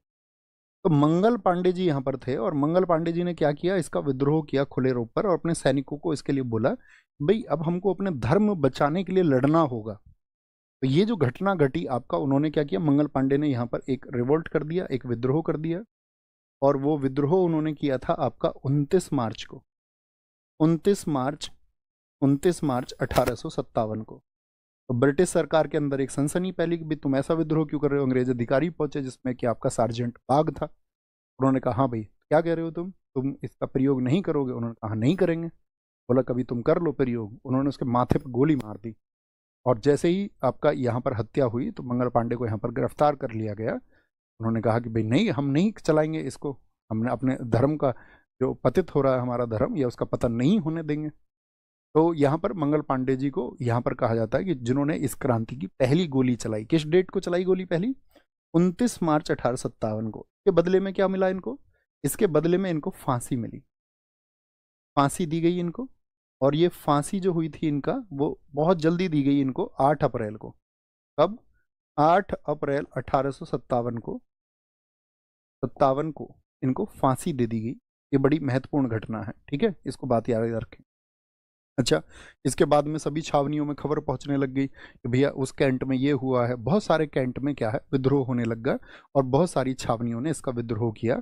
जैसे 24 अप्रैल को ये खबर पहुंची आपका, 24 अप्रैल 1857, 24 अप्रैल 1857, 24 अप्रैल 1857 को ये खबर पहुंचती है आपका मेरठ कैंट में, मेरठ छावनी। सारे साथी बताएं मेरठ किस प्रदेश में स्थित है? बाहर वाले बच्चों को पता होना चाहिए जो के अतिरिक्त हैं कि मेरठ आपका हमारे उत्तर प्रदेश में स्थित है और पश्चिमी उत्तर प्रदेश में एक प्रमुख जिला है। पहले शिक्षा की दृष्टि में आपका या बलिदान की दृष्टि में मैंने आपको बताया भी था, जब आपका तैमूर लंग आया तो तैमूर लंग को भी अपनी सेनाएं यहाँ से मोड़नी पड़ी थी। तो 24 अप्रैल 1857 को यहाँ पर क्या हुआ कि यहाँ पर भी एक कैवलरी थी, घुड़सवार सेना थी जिसमें 90 सैनिक थे। 90 सैनिकों में से 85 सैनिकों ने, 90 में से जो 85 सोल्जर्स थे उन्होंने इसका बंदूक का प्रयोग करने से मना कर दिया। और इन सब का इन लोगों ने क्या बोला? इन 85 सैनिकों का हुआ कोर्ट मार्शल। कोर्ट मार्शल का मतलब इनके शरीर से वर्दी उतारी गई, इन सभी को 10 वर्ष की सजा सुनाई गई, 10 वर्ष की सजा। और कहाँ बंद कर दिया गया इन सबको? मेरठ जेल में 10 वर्ष की सजा सुना। इन सभी सैनिकों को नंगा किया गया, उनके वस्त्र उतारे गए और अंग्रेज अधिकारियों ने वहां खड़े होकर के उनकी खूब खिल्ली उड़ाई, खूब खूब उनके साथ हंसी मजाक किया उनके नग्न हालात को देख करके। अपराध क्या है? अपराध है कि अपने धर्म के लिए वो सिर्फ इतना कह रहे थे कि भाई हम इसका प्रयोग नहीं करेंगे। सैन्य सेवाएं तो वो ईस्ट इंडिया कंपनी को दे ही रहे थे। तो यहाँ पर सैनिकों के अंदर एक विचार पैदा हुआ कि हम जिन अंग्रेजों के लिए लड़े हैं, जिन अंग्रेजों के लिए हमने अपने भारतीय राजाओं को हराया, आखिर में हमें मिला क्या? यानी कि जब आप गलत पक्ष के लिए सरेंडर कर देते हैं, चाहे आप रोटी के लिए कर दें, एक समय पर तो इन्होंने अपने भोजन आदि की व्यवस्था के लिए ही तो ईस्ट इंडिया कंपनी का साथ दिया। गरीब लोग थे और उस समय जब उनके रोजगार अंग्रेज सरकार ने छीन लिए तो उनके पास विकल्प नहीं होते थे रोजगार के बहुत ज़्यादा। तो बहुत सारे लोग ठीक है सेवाएं दे देते थे, अपनी सैनिक सेवाएं, लेकिन उनको पता नहीं था कि एक दिन इन सेवाओं के बदले में ब्रिटिश सरकार हमारे साथ में ये करेगी। ठीक है, तो यहाँ पर ये घटनाएं घटने लग गई और ये घटनाएं घटते घटते फिर आपका ये जो आपका मैंने कहा ना 24 अप्रैल को मेरठ छावनी में और इनका कोर्ट मार्शल हुआ। जो कोर्ट मार्शल हुआ था इनका, ये हुआ था 9 मई को, 9 मई को, 9 मई 1857 को। और 9 मई 1857 को जब ये कोर्ट मार्शल हुआ तो यहाँ पर फिर अगले दिन पूरे मेरठ में एक खबर फैल गई और 10 मई 1857 की डेट आ गई, जिस दिन इसको 10 मई 1857 को कहा जाता है 1857 का संग्राम शुरू हुआ। 1857 की क्रांति की प्रारंभिक तिथि इसको माना जाता है, क्योंकि अब तक कहाँ हो रहा था? सिर्फ कैंट्स में हो रहा था, सिर्फ छावनियों में हो रहा था। क्रांति की शुरुआत इसको कहा जाता है, क्रांति की शुरुआत। और 1857 की इस क्रांति का यानी कि स्टार्टिंग ऑफ 1857 रिवॉल्यूशन 1857 की क्रांति। क्यों इसको क्यों कह रहे हैं भैया? फिर हम उसको क्यों नहीं बोल रहे हैं? आपका जो आपका मंगल पांडे ने कहा किया है, तो मंगल पांडे से पहले भी हुआ आपका, तो वो दरअसल में छावनियों के विद्रोह, अब तक जनता विद्रोह नहीं कर रही है। और क्रांति तब होगी, क्रांति कहा जाता है जब बहुत बड़े समूह उसमें शामिल हो जाएं, ठीक है, तब उसको क्रांति कहेंगे। जैसे कि हमारे देश में आप जानते हैं जेपी थे, इंदिरा गांधी जी ने खूब तानाशाही की इस देश में, खूब तानाशाही की तो सब लोगों को जेल में ठूस दिया।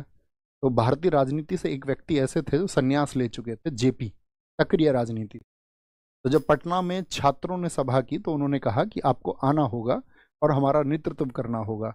तो जब एक व्यापक समूह हो जाए जिसमें बहुत अधिक वर्ग तक वो बात पहुंच जाए और सभी वर्गों की भागीदारी उसमें हो जाए और वो लोग जुड़ करके किसी परिवर्तन के लिए आगे बढ़ना चाहें या परिवर्तन के लिए लड़ना चाहें, तब उसको क्रांति कहा जाता है। तो जेपी ने किया। ऐसे ही यहाँ पर क्या हुआ कि 1857 में जब सब जगह मेरठ में बात पहुंची, तो यहाँ पर जो मेरठ के नगर कोतवाल हुआ करते थे, या समझिए मुख्य आपका जो पुलिस मुख्य पुलिस जो व्यक्ति थे यहाँ पर, मुख्य पुलिस का पद जिनके पास में था, चीफ पुलिस, वो थे नगर कोतवाल। नगर कोतवाल यहाँ पर थे, नगर कोतवाल यहाँ पर थे धन सिंह गुर्जर। कौन थे? बाबा धन सिंह गुर्जर यहाँ पर थे, जो कौन थे? नगर कोतवाल थे। अब इन्होंने देखा ब्रिटिश सरकार क्या हमारे यहाँ पर अत्याचार कर रही है, अत्याचार कर रही है, तो इन्होंने क्या किया, जिन कैदियों को बंद किया गया था यहाँ जेल में, जिनको सजा सुनाई गई थी, इन्होंने कैदियों के फाटक खोल दिए कि तुमको क्रांति करनी हो। और साथ में एक स्ट्रेटजी बना करके जो टेलीग्राफ सर्विस थी वहाँ की, उस टेलीग्राफ सर्विस को इन्होंने डिसकनेक्ट कर दिया ताकि ये प्रचार प्रसार बहुत ज़्यादा ना हो पाए और अंग्रेज कोई संदेश ही ना भेज पाए। तो इस तरह के वहाँ का जो आपका टेलीकम्युनिकेशन का जो भी आपका यूनिट था उसको डिस्ट्रॉय कर दिया गया। और साथ में यहाँ पर एक व्यक्ति थे और उनका नाम है कदम सिंह गुर्जर। कदम सिंह गुर्जर आप जानते होंगे, दोनों व्यक्तियों के नाम आपने सुने होंगे, और अगर नहीं सुने तो मैं बता दूं कि आज भी जो हमारा गुर्जर समाज है वहाँ पर ये आपका एक बलिदान और सम्मान का प्रतीक है। जैसे ये मेरठ के रहने वाले थे और मेरठ में इनका गांव भी है, पांचली गांव। अगर आप जो लोग मेरठ के आसपास के होंगे जानते और समझते हो, मेरठ के आसपास के होंगे जानते और समझते हो। तो इन्होंने क्या बोला, इनको बोला कि भाई यहाँ से तुम जो है ना, अब हम सबको एक नेतृत्व की जरूरत होगी। भाई जगह जगह अगर भीड़ बिगर नेतृत्व की लड़ेगी तो क्या फायदा है। अच्छा नेतृत्व कौन करे, ये बड़ी बात थी। तो यहाँ से जो भीड़ चली 10 मई से मेरठ से चल करके, भाई तुम दिल्ली पहुंचो, और अभी जिस मुगल शासक को ये हटाना चाह रहे हैं वो भावना थी, क्योंकि अंग्रेज विदेशी हैं और मुगल कम से कम देसी हैं, हमारे देश में रह रहे हैं, तो क्यों ना अब तक जो मुगलों के वंशज हैं आपका, जिनका नाम है बहादुर शाह जफर, बहादुर शाह जफर जो अंतिम मुगल सम्राट थे, क्यों ना उन्हीं के नेतृत्व में लड़ा जाए। तो ये भीड़ ने कहाँ पर टारगेट बना लिया आपका, तो इस भीड़ ने टारगेट किया कि भाई हम पहुंचेंगे अब आपका कहाँ पर, ये भीड़ आपका कहाँ पर चल दी, सारी की सारी जो विद्रोह करने वाली जनता थी। 11 मई को, 11 मई 1857 को ये सब लोग पहुंचे कहाँ पर, दिल्ली। दिल्ली पहुंचे, कहाँ पहुंच गए, ये दिल्ली पहुंचे। 11 मई 1857 को लोग दिल्ली पहुंचे। अब ऐसा नहीं था कि बहुत और जगह पर नहीं बात पहुंची क्या ये वाली, तो धीरे धीरे जन भावना लोगों तक बढ़ने लगी। जैसे कि बागपत क्षेत्र में मैं आपको बताऊं, जो छपरौल गांव पड़ता है, वहां पे जन्म हुआ था बाबा शाहमल चौधरी साहब थे, वहाँ के बहुत चर्चित, उनका जो जाट समुदाय था उसमें बहुत पकड़ थी। उन्होंने 84 गांवों की पंचायत की और 84 गांवों के मुखियाओं से एक आपका उन्होंने संवाद किया। ठीक है, तो वहां से उन्होंने भी आपका लिखना इनको भी बाबा साहब के दौरान, ये उन व्यक्ति, ये उन दो व्यक्तियों में से नाम, धन सिंह कोतवाल गुर्जर थे और आपका बाबा साहमल जाट इनका नाम आता है। तो उन्होंने 84 गांवों की एक पंचायत करके उस भीड़ को भी कहाँ पर भेजा, ये कहाँ से थे, बड़ौत से, बड़ौत, बड़ौत से। ठीक है, बात याद रख लें। तो कहने का मतलब है भीड़ चलने लग गई आपका दिल्ली की तरफ, और दिल्ली में उद्देश्य क्या है भीड़ के पहुंचने का, क्योंकि उनको एक नेतृत्व की आवश्यकता है, और नेतृत्व के रूप में उनका साथ कौन देंगे, तो वो साथ देने के लिए है वहां पर आपका कौन, बहादुर शाह जफर। तो जो भीड़ 11 मई 1857 को दिल्ली पहुंची, उसने क्या किया आपका, 11 मई को पहुंच गई, तो इन्होंने 12 मई 1857 को, 57 को मुगल सम्राट, मुगल सम्राट, मुगल सम्राट बहादुर शाह जफर, बहादुर शाह जफर, क्योंकि बाकी सबको तो अंग्रेजों ने कमजोर कर दिया था, ये भी पेंशनर थे, लेकिन फिर भी सबसे बड़ा नाम इन्हीं का लोगों को लगा, और मेरठ की नजदीकी भी थी। बहादुर शाह जफर को नेता घोषित किया, ये तो बुजुर्ग हो चुके थे, नेता घोषित किया कि भाई तुम हमारी क्रांति के नेता हो, घोषित किया। Announced, announced Bahadur Shah Zafar, Bahadur Shah Zafar, Bahadur Shah Zafar as his leader, as his leader on 12 May, ठीक है। अब तो सब लोगों तक ये मैसेज पहुंचा। अब बहादुर शाह जफर को तो थोड़ी दिक्कत ये भी थी कि भाई ईस्ट इंडिया कंपनी के खिलाफ लड़ना है, तो लड़ा भी जाए या ना लड़ा जाए। तो उन्होंने उसके लिए पत्राचार किया और उस समय पे जितने भी स्थानीय शासक थे उन सबको चिट्ठियां लिख दी कि हम सबको एक विद्रोह करना है और हम सबको उसके लिए एकजुट होना पड़ेगा। वो चिट्ठियां सबके पास में पहुंची और भीड़ का समर्थन मिला। जब जैसे जैसे लोगों को जब जब जहां जहां पता चला तो लोग विद्रोह करने लगे।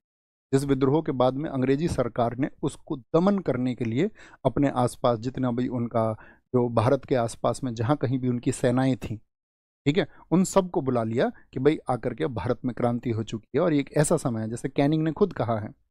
कैनिंग ने कहा था आपका उनके लिए जिन्होंने 1857 की क्रांति में भारतीयों का योगदान नहीं किया।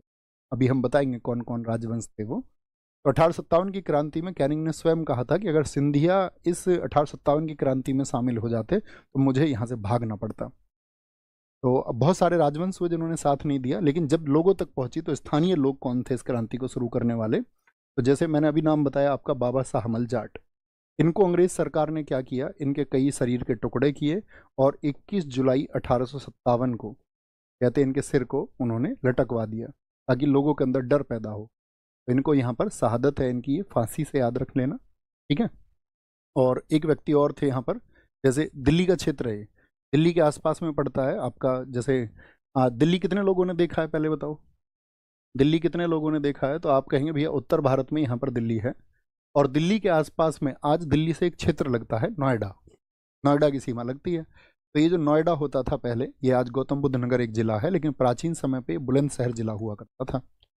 और बुलंदशहर जिले में ये कमान संभाली यहाँ पर किसानों के एक नेता बने थे राव उमराव सिंह गुर्जर, जो कि यहाँ एक दादरी जगह पड़ती है, दादरी में आपका दादरी कस्बे के पास में एक गाँव है कठेड़ा, वहाँ के निवासी हैं। तो राव उमराव सिंह गुर्जर ने यहाँ पर क्या किया, किसानों का नेतृत्व किया और सारे किसानों को इकट्ठा किया, सूरजपुर, सिकंदराबाद, ठीक है, यहाँ के आसपास के सब किसानों का नेतृत्व उन्होंने किया कि हम भीड़ को जो है इकट्ठा होना होगा और जितने भी अंग्रेजों के कारखाने हैं उन सबको आपका हमको हमले से हराना होगा। जैसे कि मैंने बताया कि आपको क्या नाम बताया मैंने, राव उमराव सिंह गुर्जर, राव उमराव सिंह गुर्जर, इन्होंने भी नेतृत्व किया। ये नेता हैं 1857 की क्रांति के सब लोग, ठीक है। फिर इनको भी सार्वजनिक फांसी दी गई 17 सितंबर को। तो अंग्रेज सरकार अपना जुल्म ढा रही थी 17 सितंबर, और ये बात है 1857 की। तो इनको भी फांसी दे दी गई क्योंकि इन्होंने सिकंदराबाद में जो अंग्रेजों का आपका हेडक्वार्टर होता था उस पर इन्होंने, हेडक्वार्टर का मतलब एक आपका क्या बोलेंगे उसको, अगर हम कहें तो मतलब केंद्र हुआ करता था अंग्रेजी सेना का, एक छोटी सी जेल भी हुआ करती थी सिकंदराबाद में। और ये बातें मैं आपको बता रहा हूँ इसलिए क्योंकि हमारी अपनी जो सिटी लगती है, मेरी जो पढ़ाई हुई है, या मैं कहूँ कि मेरी 6ठी क्लास से लेकर के 12वीं तक की जो पढ़ाई हुई है वो सिकंदराबाद कस्बे में हुए हैं।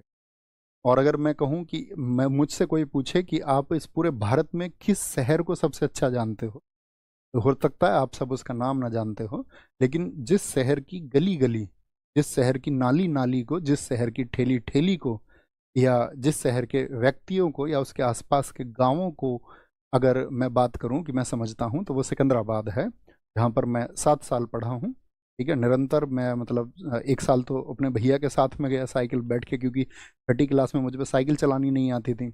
7वीं में साइकिल मुझे मिली क्योंकि भैया के ट्यूशन रहते थे, तो वो अपना मुझे लेकर के अपने ट्यूशन में उनके साथ साथ में घूमता था। तो 7वीं में मुझ पर साइकिल चलानी आई, हालांकि बहुत छोटा बच्चा सीख लेता है। तो फिर 7वीं से लेकर के 12वीं तक साइकिल से सिकंदराबाद जाना पढ़ना, और आज तक भी मतलब उस शहर से अपना मतलब दिली जुड़ाव है।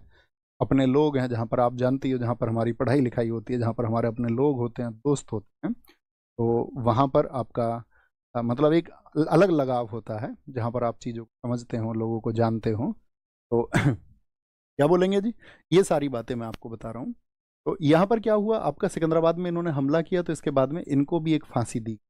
तो कहने का मतलब है क्रांति जो है वो चल चुकी थी, और इसी के बाद में जो गुर्जर जाति है उसके लिए स्टेटमेंट आया अंग्रेजों का, और उन्होंने उनको कहा कि ये गुर्जर जाति जो है, अपने लेखों में उन्होंने कहा ये गुर्जर जाति आपका एक विद्रोही और खतरनाक जाति है, ऐसा कह करके उन्होंने संबोधित। तो कहने का मतलब है क्रांति की शुरुआत हो चुकी थी, और किसको लीडर अपना अपॉइंट कर लिया गया था, लीडर अपॉइंट कर लिया गया था बहादुर शाह जफर को। लेकिन जो वास्तविक कमान थी, वास्तविक जो कमान थी वास्तविक कमान, क्योंकि ये तो बूढ़े हो चुके थे। वास्तविक कमान थी इनके कमांडर का नाम था बख्त खां। क्या नाम है कमांडर का नाम? बख्त खां। तो बख्त खां के हाथों में वो कमान थी और बख्त खां ने इसको संभाला, क्योंकि ईस्ट इंडिया कंपनी में काम भी कर चुका था बख्त खां पहले। कहने का मतलब है अंग्रेजों को ये बात पता चली तो अंग्रेजों ने अपनी सेना भेजी, और सेना भेजी तो यहाँ पर जो अंग्रेज अधिकारी आए वो कौन कौन आए, ये लिखना, फॉर सप्रेशन, दमन के लिए अंग्रेज अधिकारी, दमन के लिए अंग्रेज अधिकारी। इसकी विफलता के कारण भी हम पे बात करेंगे बाद में, पहले इसको समझ। दमन के लिए अंग्रेज अधिकारी, अंग्रेज अधिकारी, दमन के लिए अंग्रेज अधिकारी। अंग्रेज अधिकारी कौन कौन से थे? एक तो निकोलसन था जो मारा गया, निकोलसन और हडसन, ये बहुत पूछे जाते हैं भैया। एक तो नेतृत्व किसने किया, और दमन के लिए जो अधिकारी थे हडसन, निकोलसन और हडसन। इसमें क्या हो गया था, निकोलसन मारा गया, हीड के द्वारा निकोलसन को मारा गया, ठीक है। फॉर सप्रेशन, फॉर, या लिख लीजिए रेबलियंस आर, क्योंकि ये दमन हो ही गया था, ये लिखना, रेबलियंस विद्रोही, rebellions were suppressed by, were suppressed by, suppressed by Nicholson and Hudson. कौन मारा गया? निकोलसन मारा गया, निकोलसन मारा गया। अच्छा, अब यहाँ पर क्या हुआ कि जैसे ही पता चला कि भाई अंग्रेज सरकारों की जो घेराबंदी है वो शुरू हो गई है, ईस्ट इंडिया कंपनी ने अपना घेरा डाल दिया, तो जो बहादुर शाह जफर था, तो बहादुर शाह जफर यहाँ पर क्या करता है, बहादुर शाह जफर को समझ में आ गया कि यार ये तो गड़बड़ हो गई, क्रांति क्या, ये तो हम मारे गए। बहादुर शाह जफर यहाँ से भाग गया।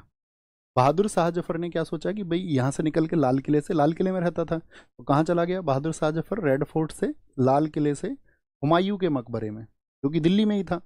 चुपचाप जामा मस्जिद से होकर के, यही कहा जाता है कि पहले जामा मस्जिद गया, और इसके पास में जो सबसे कीमती चीज़ बताते हैं उस समय पे बहादुर शाह जफर के पास में हुआ करती थी, जो इसकी नियामत थी वो इसने जामा मस्जिद में दे दी, और कहते हैं उसमें पैगंबर मोहम्मद का कोई बाल रखा हुआ था, उसमें उनका बाल था, तो इसकी प्रिय चीज़ उसको माना जाता है। वहाँ से होते हुए ये गया आपका कहाँ पर, हुमायूं का मकबरा, हुमायूं का मकबरा। और बख्त खान ने इससे कहा था कि भाई तुमको जाना होगा अभी दोआब में। दोआब का मतलब गंगा जमुना के बीच में जो भूमि है वहाँ पर अभी लोग जो हैं वो इकट्ठे होंगे, वो कल को तुम्हें संरक्षित करेंगे, तो यहाँ से निकल के वहाँ जाओ।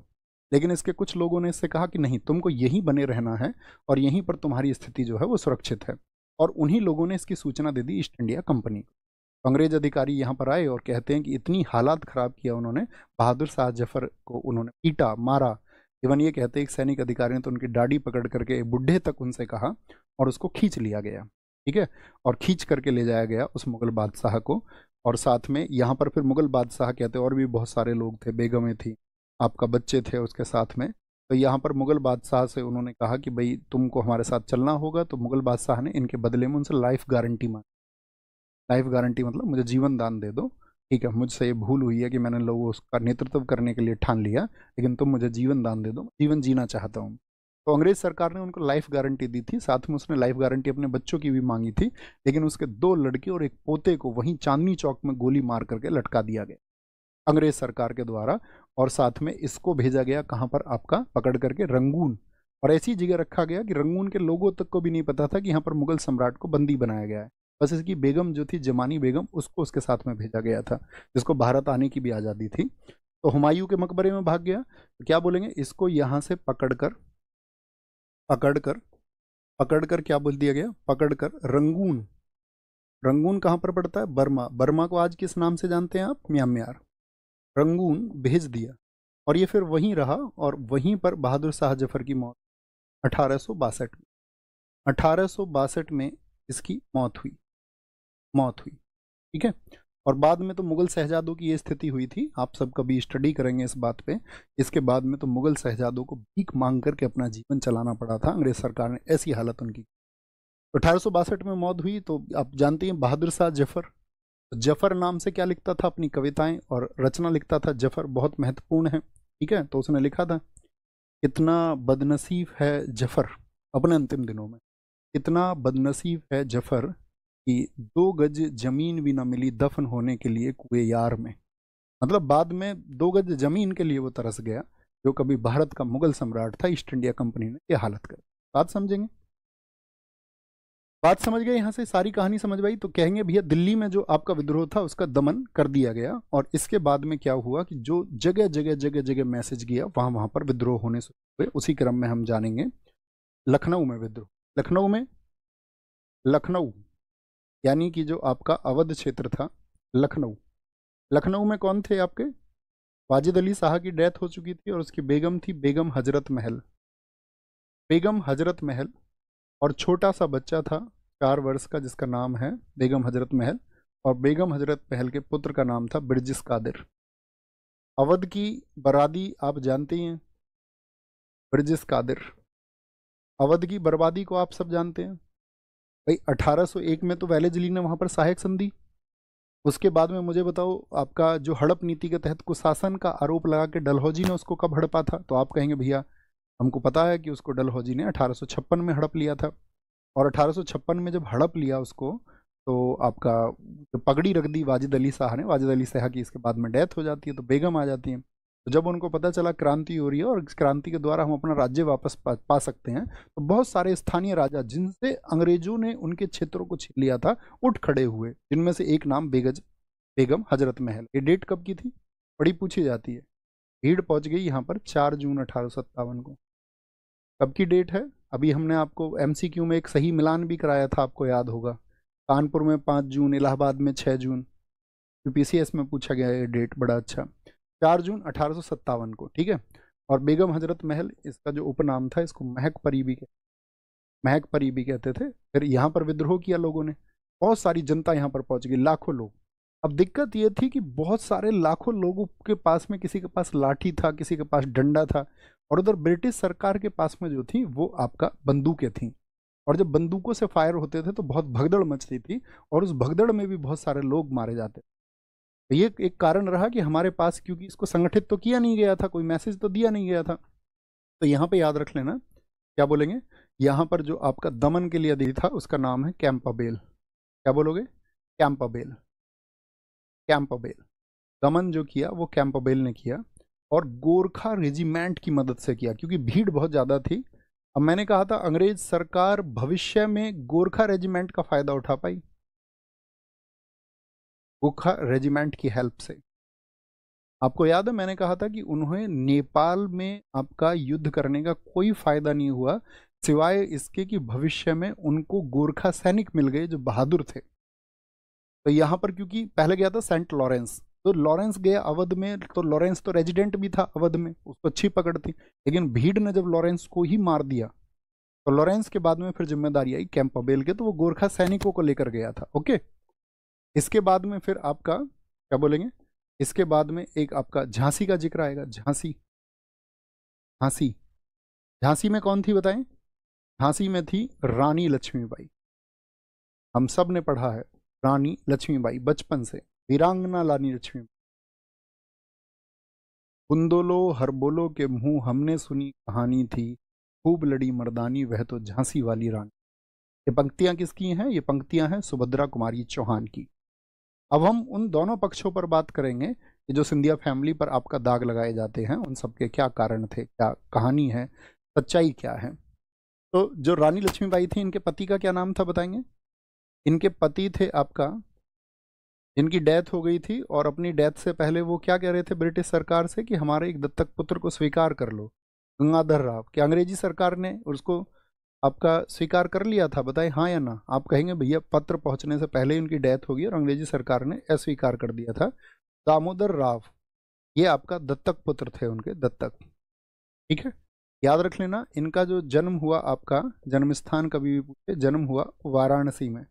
2 डेट कही जाती हैं, 1828 और 1835 वाराणसी में। और जो इनकी मृत्यु हुई वो मृत्यु इनकी हुई ग्वालियर में। कहाँ पर हुई? ग्वालियर में, बहुत पूछी जाती है। और ग्वालियर में ही क्या है, इनका समाधि है। ग्वालियर में रानी लक्ष्मीबाई जी की समाधि, सिमेट्री कहाँ पर है? तो वो आपका ग्वालियर में है। ये बात हमको पता होनी चाहिए। ठीक है। अच्छा, हम आपको पीछे लेके चलेंगे डलहौजी के टाइम पे थोड़ा सा। तो मैंने कहा था डलहौजी की तो डॉक्ट्रिन लैप्स पॉलिसी थी, तो उसके तहत झांसी को किस वर्ष में उसने अपने कंट्रोल में कर लिया था? 1853 लास्ट में मैसेज दिया और 1854 बात में उन्होंने क्या किया, झांसी को अधीन कर लिया था। यहाँ से आप कहानी समझे सारी। 1854 में 1854 में क्या कर लिया था उन्होंने, झांसी का विलय कर लिया। झांसी का विलय बहुत जगह जो वर्ष है 1853 मिलता है, लेकिन एनसीईआरटी के अकॉर्डिंग और एक बार एसएससी जीडी में पूछ लिया 1853 और 54 दोनों वर्ष दे दिए और 1854 को सही माना गया एनसीईआरटी के आधार पर। ठीक है, ये जो बात है आपका। इसके बाद में झांसी का जब इन्होंने विलय किया तो आपका रानी लक्ष्मीबाई कहाँ गई, तो रानी लक्ष्मीबाई क्योंकि उनके पति खत्म हो चुके थे, ठीक है, अब इनके पास में जो विश्वसनीय थी तो महिलाएं थी इनकी आपका, तो रानी लक्ष्मीबाई को इन लोगों ने रहने दिया था रानी महल में। वहाँ पर झांसी में ही रानी महल में ही रहती थी। और रानी महल में क्योंकि स्थितियां उस समय की ऐसी नहीं थी कि ये विद्रोह कर पाती, और सीधे विद्रोह का अर्थ सिर्फ और सिर्फ अंग्रेजी राज के सामने एक हार थी, तो उन्होंने कूटनीति का सहारा लिया कि धीरे धीरे हम एक विंग बनाते हैं, एक महिला विंग बनाते हैं। तो ये क्योंकि बचपन से इनकी बहुत सारी सहेलियां थी, जब बचपन में इनका नाम छबीली बाई, मणिकर्णिका, मनु, इन नामों से आप इन्हें जानते हैं, तो इनकी बहुत सारी सहेलियां थी, तो उनके साथ में मिलकर के इन्होंने एक महिला ब्रिगेड बनाई। धीरे धीरे लोगों को इन्होंने इकट्ठा करना शुरू किया, और जब इनको पता चलता है 1857 की क्रांति शुरू हो चुकी है, तो इन्होंने क्या किया, अपने साथ में जो तात्या टोपे हैं उनको मिला करके इन्होंने ग्वालियर पर अटैक कर दिया। कहाँ अटैक कर दिया, ग्वालियर पे। तो इन्होंने किया आपका 1857 में, जून 1857 में, कहाँ पर आपका ग्वालियर पर का इन्होंने ग्वालियर को जीता, ग्वालियर पर कब्जा कर लिया, ग्वालियर पर। अब ये जो ग्वालियर है ये अधीन हुआ करता था आपका सिंधिया फैमिली के। ग्वालियर किसके अधीन था, आपको याद होगा मैंने बताया था दौलत राव सिंधिया की डेथ हुई थी 1827 में, और उनकी जो वाइफ थी बैजाबाई, उन्होंने गोद लिया था जनकोजी को। जनकोजी की डेथ 1843, जनकोजी के बाद में जयाजी राव सिंधिया, जयाजी राव सिंधिया। तो अंग्रेजी सरकार ने उनके गोदनामे को स्वीकार किया था, हाँ या ना, आप कहेंगे हाँ जी भैया, आपने बताया था कि सिंधियाज के जो है अंग्रेजों के साथ में बहुत अच्छे संबंध थे, और ये वही सिंधिया हैं जिन्होंने इस समय पर एक तो रानी लक्ष्मीबाई से इस बात की चिढ़ कि उनका जो ग्वालियर क्षेत्र था वो उनके अधीन गया, और रानी लक्ष्मीबाई क्योंकि वो तो साथी आपका एक अगर बात करें तो आपका वो लड़ रही थी किसके लिए, वो लड़ रही थी एक आपका हम कहें तो राष्ट्रीय भावना के साथ में, क्योंकि विद्रोह चल रहा है, ईस्ट इंडिया कंपनी को खदेड़ना है। अब जो सिंधिया फैमिली थी वो बचाना चाहती थी सिर्फ और सिर्फ अपने अधिकारों को, अपने हितों के लिए, तो वो ईस्ट इंडिया कंपनी के साथ में थी, क्योंकि वो जो प्रोमिस थे वो थे ईस्ट इंडिया कंपनी के। तो उन्होंने रानी लक्ष्मीबाई का साथ नहीं दिया, और यहीं पर कैनिंग का कथन है कि अगर सिंधिया शामिल हो जाते तो अंग्रेजों को भागना पड़ा। सिंधिया थे आपका, होलकर थे, निजाम थे, और राजस्थान के आपका जोधपुर, सॉरी जोधपुर नहीं था, जयपुर था, बीकानेर था। तो यहाँ की रियासतें ये ऐसी रियासतें थी जिन्होंने अपने हितों की रक्षा के लिए ब्रिटिश ईस्ट इंडिया कंपनी का साथ दिया या तटस्थ रहे। बहुत सारे लोग भारत के राजाओं का या इस विद्रोह का साथ उन्होंने नहीं दिया। तो जयाजी राव ने किसका साथ दिया, ईस्ट इंडिया कंपनी का। बहुत सारे लोग कहते हैं कि रानी की झांसी जो है वो अपने देश के लिए नहीं लड़ी, वह तो अपनी झांसी को बचाने के लिए लड़ी। उनका स्टेटमेंट तो ये था कि मैं झांसी नहीं दूंगी। दरअसल में साथी आपको एक बात समझनी होगी, 1854 में जब विलय हो गया तो उन्होंने डलहौजी के साथ में एक शांतिपूर्ण नीति अपनाई। उन्होंने डलहौजी को पत्र लिखे कि भाई ये जो विलय की नीति है ये सही नहीं है, और झांसी को जो हड़पा गया है वापस दिया जाए, क्योंकि इस समय पर वो साइड बाय साइड आपका रणनीतिक रूप से मजबूत भी हो रही। समझ पा रहे हैं, ठीक है। तो क्या बोलेंगे, जून 1857 ग्वालियर पर उन्होंने कब्जा कर लिया, और इसके बाद में अंग्रेज सरकार ने जो दमन के लिए भेजा, यहां पर कौन आया था दमन के लिए, हीरोज, जिसने कहा भी था कि ये जितने भी विद्रोही थे उसमें सबसे बहादुर और सबसे खतरनाक रानी लक्ष्मीबाई थी। ये हीरोज का स्टेटमेंट है। तो दमन हीरोज ने किया, और इसमें याद रख लेना झांसी की रानी, इनकी जो साथी आपका डेथ हुई, वो डेथ हुई इनकी 17 जून 1858 को। 17 जून 1858 को जब अपने बेटे को पीठ पर बांध करके लड़ रही थी, वही इमेज सब लोग देखते होंगे। और डेथ कहाँ पर हुई, ग्वालियर में। कहाँ पर हुई, ग्वालियर। ठीक है, ये बात याद रखेंगे, यहाँ पर कोई दिक्कत कोई परेशानी तो नहीं। अभी हम आपसे क्वेश्चन पूछेंगे। अभी मैंने कुछ नाम लिए थे, जैसे एक क्वेश्चन पूछा गया था, बड़ा अच्छा क्वेश्चन था, यूपीपीसीएस प्रीलिम्स में पूछा गया पिछले वाले में। क्वेश्चन ये था आपका कि निम्नलिखित में से किसने अंग्रेजों का साथ नहीं दिया था। जैसे अभी मैंने कुछ नाम लिए थे आपसे, जैसे निज़ामों ने साथ दिया था ईस्ट इंडिया कंपनी का। यहाँ पे जो आसफ जाही थी, आसफ जाही ये तटस्थ रहे थे, ना तो भारतीयों का साथ दिया, तो उसको मतलब गुप्त रूप से ईस्ट इंडिया कंपनी के साथ थे। जैसे आपका सिंधिया फैमिली है, सिंधिया फैमिली ये किसके साथ थी? अंग्रेजों के साथ थी। होलकर जो थे आपका, होलकर जानते हैं ना आप, इंदौर के होलकर, हाँ जी भैया, ये इनके साथ थे। ठीक है, और ये तीन विकल्प देकर के एक विकल्प दे रखा था जाट। ये पूछा गया कि जिसने अंग्रेजों का साथ नहीं दिया तो वो कौन है? वो जाट समुदाय है, अपनी जाट कम्युनिटी है, और हमारी जाट कम्युनिटी ने इनका साथ नहीं दिया। ये सब हैं जिन्होंने ईस्ट इंडिया कंपनी का साथ दिया, ईस्ट इंडिया कंपनी का साथ दिया। और इसमें अगर हम बात करें आपका, वहाँ पर जयपुर था, बीकानेर की रियासत थी जयपुर। जयपुर बाद में जोधपुर ने भी साथ दिया था। जयपुर, जोधपुर, बीकानेर, यहाँ की जो रियासतें हैं, इन्होंने भी ईस्ट इंडिया कंपनी का सहयोग दिया था, क्योंकि ये लोग ये मानते थे कि अगर 1857 की क्रांति सफल हो गई तो इनका जो सामंती ढांचा है वो बिखर जाएगा और फिर इनकी जगह उसमें नहीं रह जाएगी। बात समझ गए? हम सब करके बताएं, इतनी कहानी क्लियर है ये सारी कि किस तरह से विद्रोह हो रहा था जगह जगह पर, कौन नेतृत्व कर रहा था और अंग्रेज सरकार उसका दमन कर रही थी। कारण यही था क्योंकि छिटपुट विद्रोह था, जगह जगह विद्रोह थे। तो अंग्रेज यहाँ से, अंग्रेज सैनिक दमन करके फ्री हो जाते थे तो दूसरी जगह चल देते थे। एकदम से एक नेतृत्व नहीं था इसका इकट्ठा, एक ही जगह क्रांति के लिए कोई तिथि निर्धारित नहीं की गई थी। और ऐसे ही ये आंदोलन जगह जगह जैसे जैसे लोगों को मौका मिला वैसे वैसे उन्होंने विद्रोह किया। ठीक है, आगे आएंगे। इसके बाद में कहाँ पर? कानपुर। कानपुर की डेट क्या बताई मैंने आपको? 5 जून। 4 जून के बाद में लखनऊ से भीड़ कहाँ पहुंच दी? कानपुर में। कानपुर में 5 जून 1857 को विद्रोह, 1857 को विद्रोह हुआ। और कानपुर में जो नेतृत्व कर रहे थे वो कौन थे? कानपुर में जो नेतृत्व किया, जो लीडरशिप थी, वो किसके हाथ में थी? नाना साहेब, नाना साहेब। और इनके साथ में प्रमुख थे आपका रामचंद्र पांडुरंग, प्लस में तात्या टोपे, तात्या टोपे, जिनका वास्तविक नाम क्या है? रामचंद्र पांडुरंग, जिन्होंने आपका रानी लक्ष्मीबाई को भी सपोर्ट किया और ग्वालियर के किले पर इन्हीं की मदद से कब्जा हो पाया था। इन्होंने नेतृत्व किया आपका। और जो यहाँ पर साथी आपका याद रख लेना, आप सबको पता होना चाहिए, नाना साहब ने क्या बोला यहाँ पर? भाई हमसे तुमने पेशवाई छीनी थी, तो ये खुद को पेशवा डिक्लेयर कर देते हैं। खुद को इन्होंने पेशवा अनाउंस कर दिया, announce himself as a Peshwa, खुद को पेशवा इन्होंने घोषित कर दिया। और ब्रिटिश सरकार ने देखा कि भीड़ इनको समर्थन कर रही है, तो उसको दबाने के लिए कौन गया था यहाँ पर? उस व्यक्ति का नाम है कैंपाबेल। दमन, दमन किसने किया? जो सप्रेस्ड बाई, ऐसे लिख लिया करो, दमन अर्थात सप्रेस्ड बाई, दमन किसने किया? कैंपाबेल ने। और यही कैंपाबेल अभी कहाँ पर बताया? जो गोरखाओं की रेजिमेंट लेके गया था, कहाँ पर गया था? लखनऊ में, लखनऊ।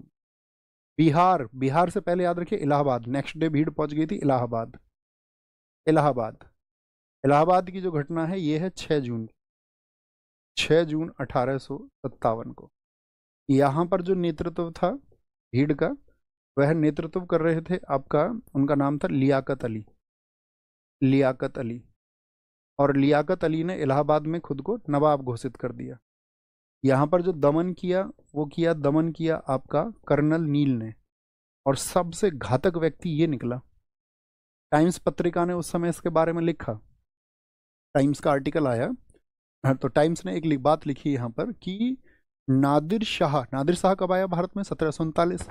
कि नादिर शाह के आक्रमण के बाद में जो सबसे बुरा हाल जनता का किया गया वो इस नील ने किया। और जब इसने दमन कर दिया यहाँ इलाहाबाद में, तो इसने बच्चियों पर गोलियां चलवाई, इसने बच्चों पर गोलियां चलवाई, इसने बूढ़ों पर गोलियां चलवाई। और रास्ते में जो कोई व्यक्ति था, तब इनका टारगेट एक ही था, इनको गोली मार करके लटका दिया जाए। और चारों तरफ आपको दिखेगा उस दौर में पेड़ों पर, सूलियों पर आपका सिर्फ और सिर्फ भारतीय लोग लटके हुए दिखते थे। 1857 की क्रांति में इतना दर्दनाक तरीके से इन लोगों ने दमन किया।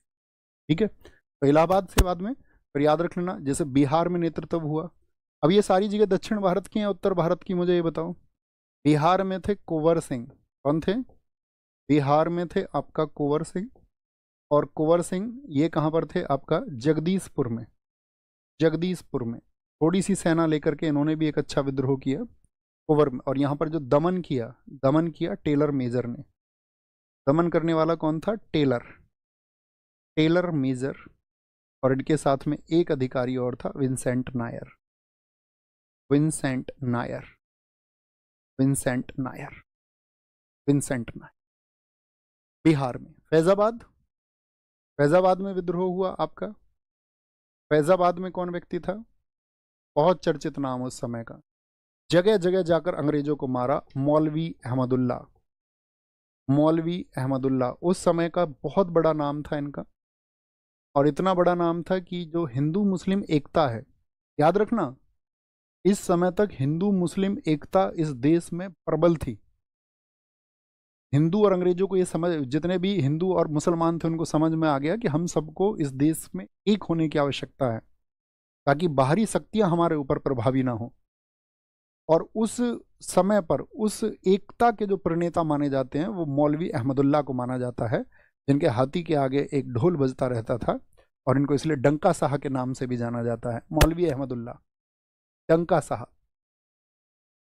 एक महान व्यक्ति थे उस दौर में, डंका साह। तो ये इतना परेशान थी, ये जगह जगह पहुंच जाते थे, कहीं पर भी पहुंच जाते थे, इनके नाम के नगाड़े बज रहे थे और लोग समझ रहे थे कि ईस्ट इंडिया कंपनी के अधिकारियों को यहाँ से निकाल फेंकेंगे। तो ब्रिटिश सरकार इनसे इतना परेशान हो गई थी कि इनके ऊपर 50,000 रुपये का इनाम रखा। आप समझिए 1857 में 50,000 रुपये का इनाम।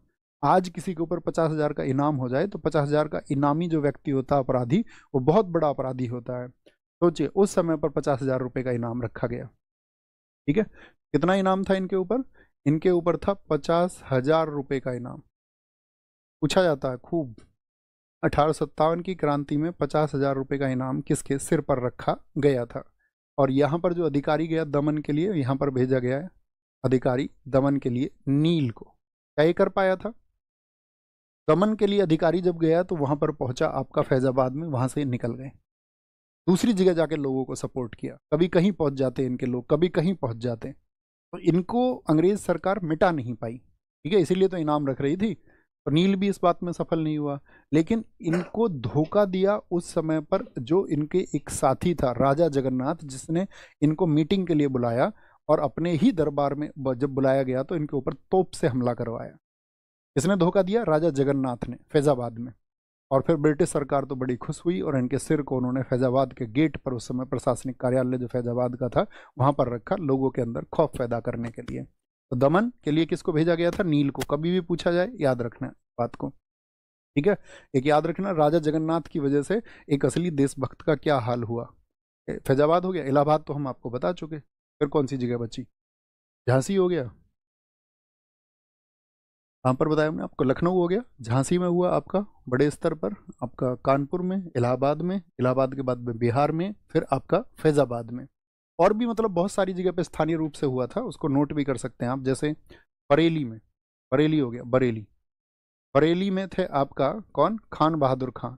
और खान बहादुर खान ने क्या कर दिया, खुद को नवाब घोषित कर दिया, स्वतंत्र, खान बहादुर खान, खान बहादुर खान।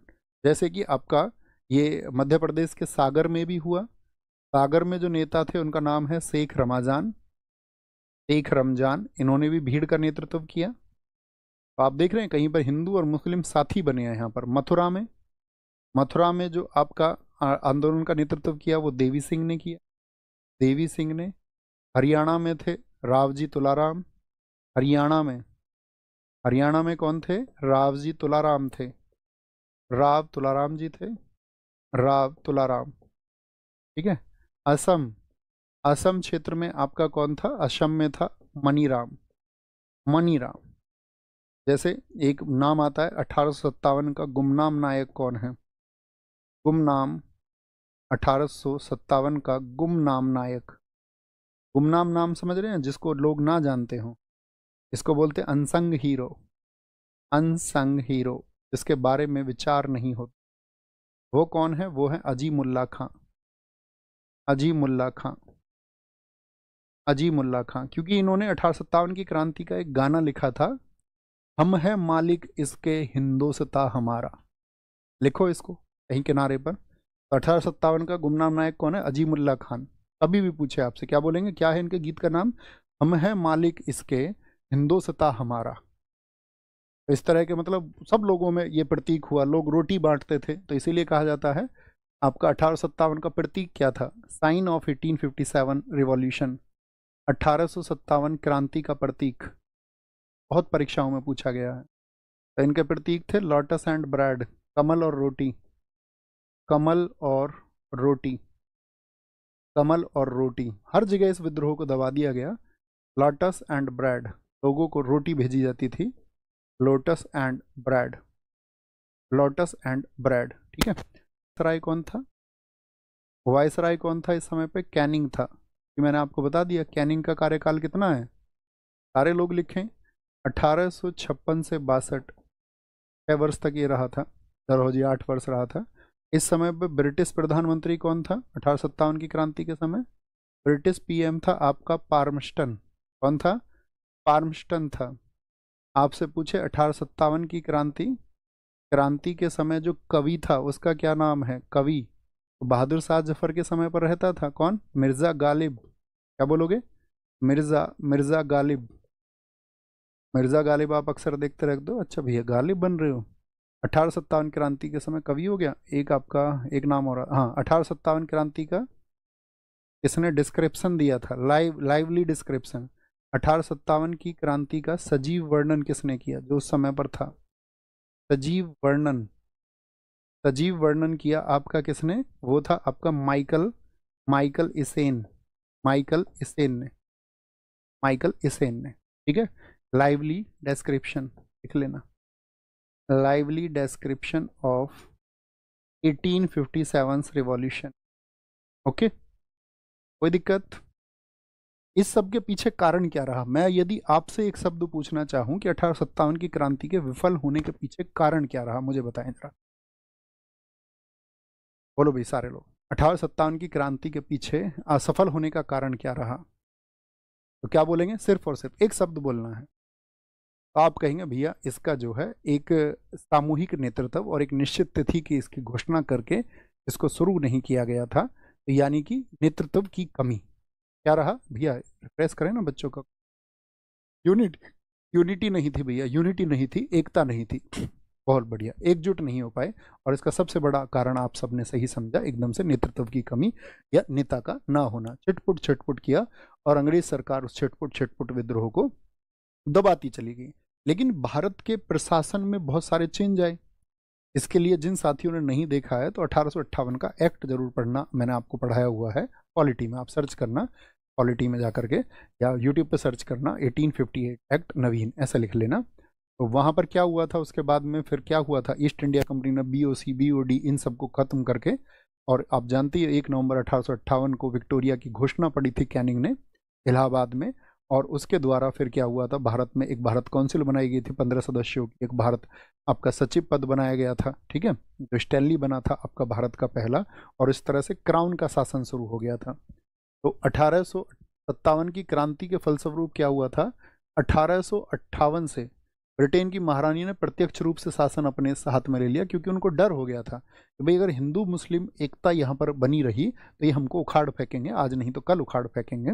इसलिए इस एकता को तोड़ना जरूरी है। इसीलिए हिंदू मुसलमानों के बीच में जो खाई है वो ईसाइयत ने, अंग्रेजों ने पैदा करनी शुरू की, धीरे धीरे शुरू की। आप धीरे धीरे जानोगे भी उसको। इन्होंने जोर दिया कि इन भारतीयों को किस तरह से अब राजनीति में बांटा जाएगा, किस तरह से जातिगत रूप से उनका विखंडन होगा। फिर जातिगत रूप से उन्होंने रेजिमेंट भी बनानी शुरू की, राजपूत रेजिमेंट, सिख रेजिमेंट, इस तरह से उन्होंने रेजिमेंट बनानी शुरू कर दी और बांटने की प्रक्रिया को शुरू किया। ओके, क्या बोलेंगे जी? समझ में आई इतनी बात? एक बार आंसर कर दें मुझे।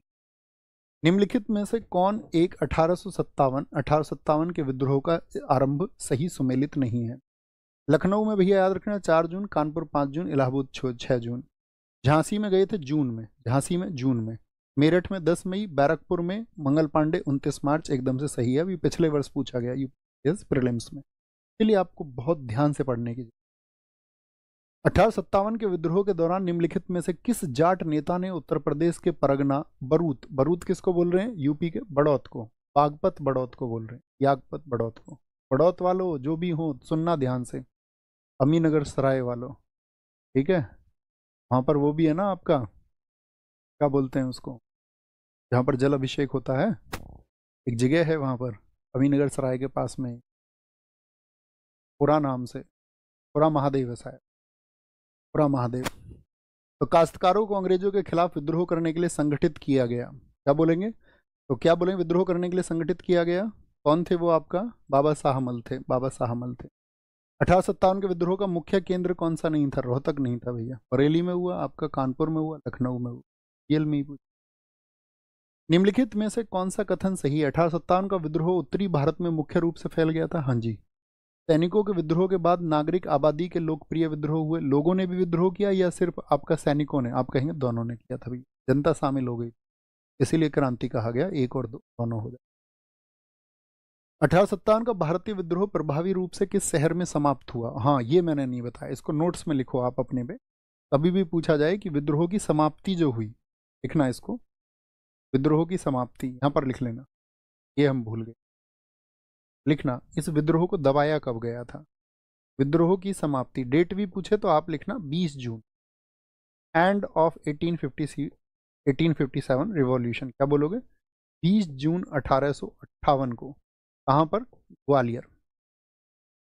ग्वालियर, ठीक है। 18 जून के बाद में रानी झांसी जब लड़ रही थी तो उसके बाद में इसको डिक्लेयर कर दिया गया था 20 जून, 20 ऑफ जून 1858। ये कहां पर समाप्त हुआ था? ये आपका ग्वालियर में समाप्त हुआ था, ग्वालियर में। 1857 के विद्रोह के संबंध में निम्नलिखित में से कौन सा कथन सही है? इसकी विफलता का एक कारण भारतीयों के बीच फूट था। हाँ, ये तो कारण है ही, सिंधिया चिढ़ते थे आपका, ठीक है, रानी लक्ष्मीबाई जी का जो उदय हो रहा था उससे। 1857 के विद्रोह ने भारत में ईस्ट इंडिया कंपनी के शासन को समाप्त कर दिया। हाँ जी, ईस्ट इंडिया कंपनी का शासन खत्म हो गया, board of controllers, board of directors, इन सबको खत्म हो गए, क्राउन का शासन आ गया। क्या हो जाएगा आपका? एक और दो, दोनों ठीक। 1857 के महान विद्रोह के दौरान दिल्ली का नेतृत्व नाम मात्र को बहादुर शाह के हाथों में था, लेकिन वास्तविक नियंत्रण किसके हाथ में था? जनरल बख्त खान था। 1857 के विद्रोह की अवधि के दौरान उत्तर प्रदेश के बड़ौत में विद्रोह करने वाले शाहमल उनको साथी युद्ध में कब उनको फांसी दी गई? मैंने बोला 21 जुलाई को। कब? जुलाई में, ओके, 1857। 1857 के विद्रोह से संबंधित निम्नलिखित में से कौन सा युग्म सुमेलित नहीं है? बिहार में कुंवर सिंह थे, फिरोजाबाद रामगढ़ में रानी अवंतीबाई लोधी भी थी। हाँ, ये भी थी बिल्कुल। ये फिरोजाबाद में अहमद रसुल्ला थे? नहीं जी, ये तो आप जानती हो, फैजाबाद में थे, फिरोजाबाद में नहीं थे, फैजाबाद में। और लखनऊ में बेगर हजरत महल थी। 1857 के विद्रोह का निम्नलिखित में से कौन सा एक कारण नहीं है? उम्मीद करूंगा आपने कक्षा को बहुत ध्यान से सुना होगा, और बहुत ध्यान से सुनने के बाद में आप इस आंसर को बहुत ध्यान से देंगे, और हर एक अपने साथी छात्र से ये उम्मीद करूंगा कि आप लोग इसका आंसर जरूर दें। मैंडेटरी है आपके लिए, फिर से हम कहेंगे यही गुरु दक्षिणा है हमारा, आंसर देना। क्योंकि जब एक सही पथ पर, एक सही पाथ पर अगर हमारे छात्र चल रहे हों तो एक गुरु के लिए इससे बड़ी कोई चीज़ नहीं हो सकती। क्योंकि हम जैसे आम आदमी को या आम शिक्षक को इतना प्रेम मिल पाना, ये बहुत बड़ी बात है। जैसे कि आप सब जानते हो, प्राचीन परंपराएं हमारे यहाँ, धन बेशक बहुत सारे लोग कमा सकते हैं, और धन कमाते भी हैं, धन नेसेसिटी भी है, ज़रूरत भी है लोगों को, कमाई भी अच्छी बात है, लेकिन सही तरीके से, सही रास्ते से। लेकिन उसके अलावा कहते हैं कि सम्मान और इज्जत कमाना वो एक बहुत बड़ी बात होती है, और उससे बड़ी कोई कीमत नहीं होती। आप सबके जरिए हमको वो मिला है, तो आप अपना डेडिकेशन के साथ में एक नैतिक मार्ग को साथी चुनते हुए अपने जीवन में हमेशा आगे बढ़ते रहेंगे। आप कभी भी एक गलत राह को नहीं चुनेंगे, बेशक से वो कितनी भी लुभावनी हो, कितनी भी लुभावनी हो, ठीक है। बोलेंगे जी, क्या पूछे हैं? सर मुझे बता दीजिए, परिणाम बैच और जीएस निधि 30 सेट से दिल्ली पुलिस की जीएस हो जाएगी? हाँ जी, बिल्कुल हो जाएगी। इसके अलावा और कुछ करने की बताइए, ठीक है। और जब यदि आपको समय मिले तो नायक 2.0 जो जीएस का सेट है उसको कर लेना, क्योंकि दिल्ली पुलिस में पास समय है, तो ज़रूर करना उसको। ओके, थैंक यू, नमस्ते, मिलते हैं साथी कल। और मैं आपको बता देता हूँ, इस बार आपकी फ्राइडे कक्षा नहीं होगी। फ्राइडे का एक साथी शेड्यूल है ना, फ्राइडे को आप याद रख लेना। अभी हमें 2 दिन पहले आपको बता रहा हूँ, फिर डिसकंटिन्यू हो जाता है, किसी किसी का तो पता नहीं चलता है, तो अच्छा नहीं लगता। थैंक यू, नमस्ते, जय हिंद।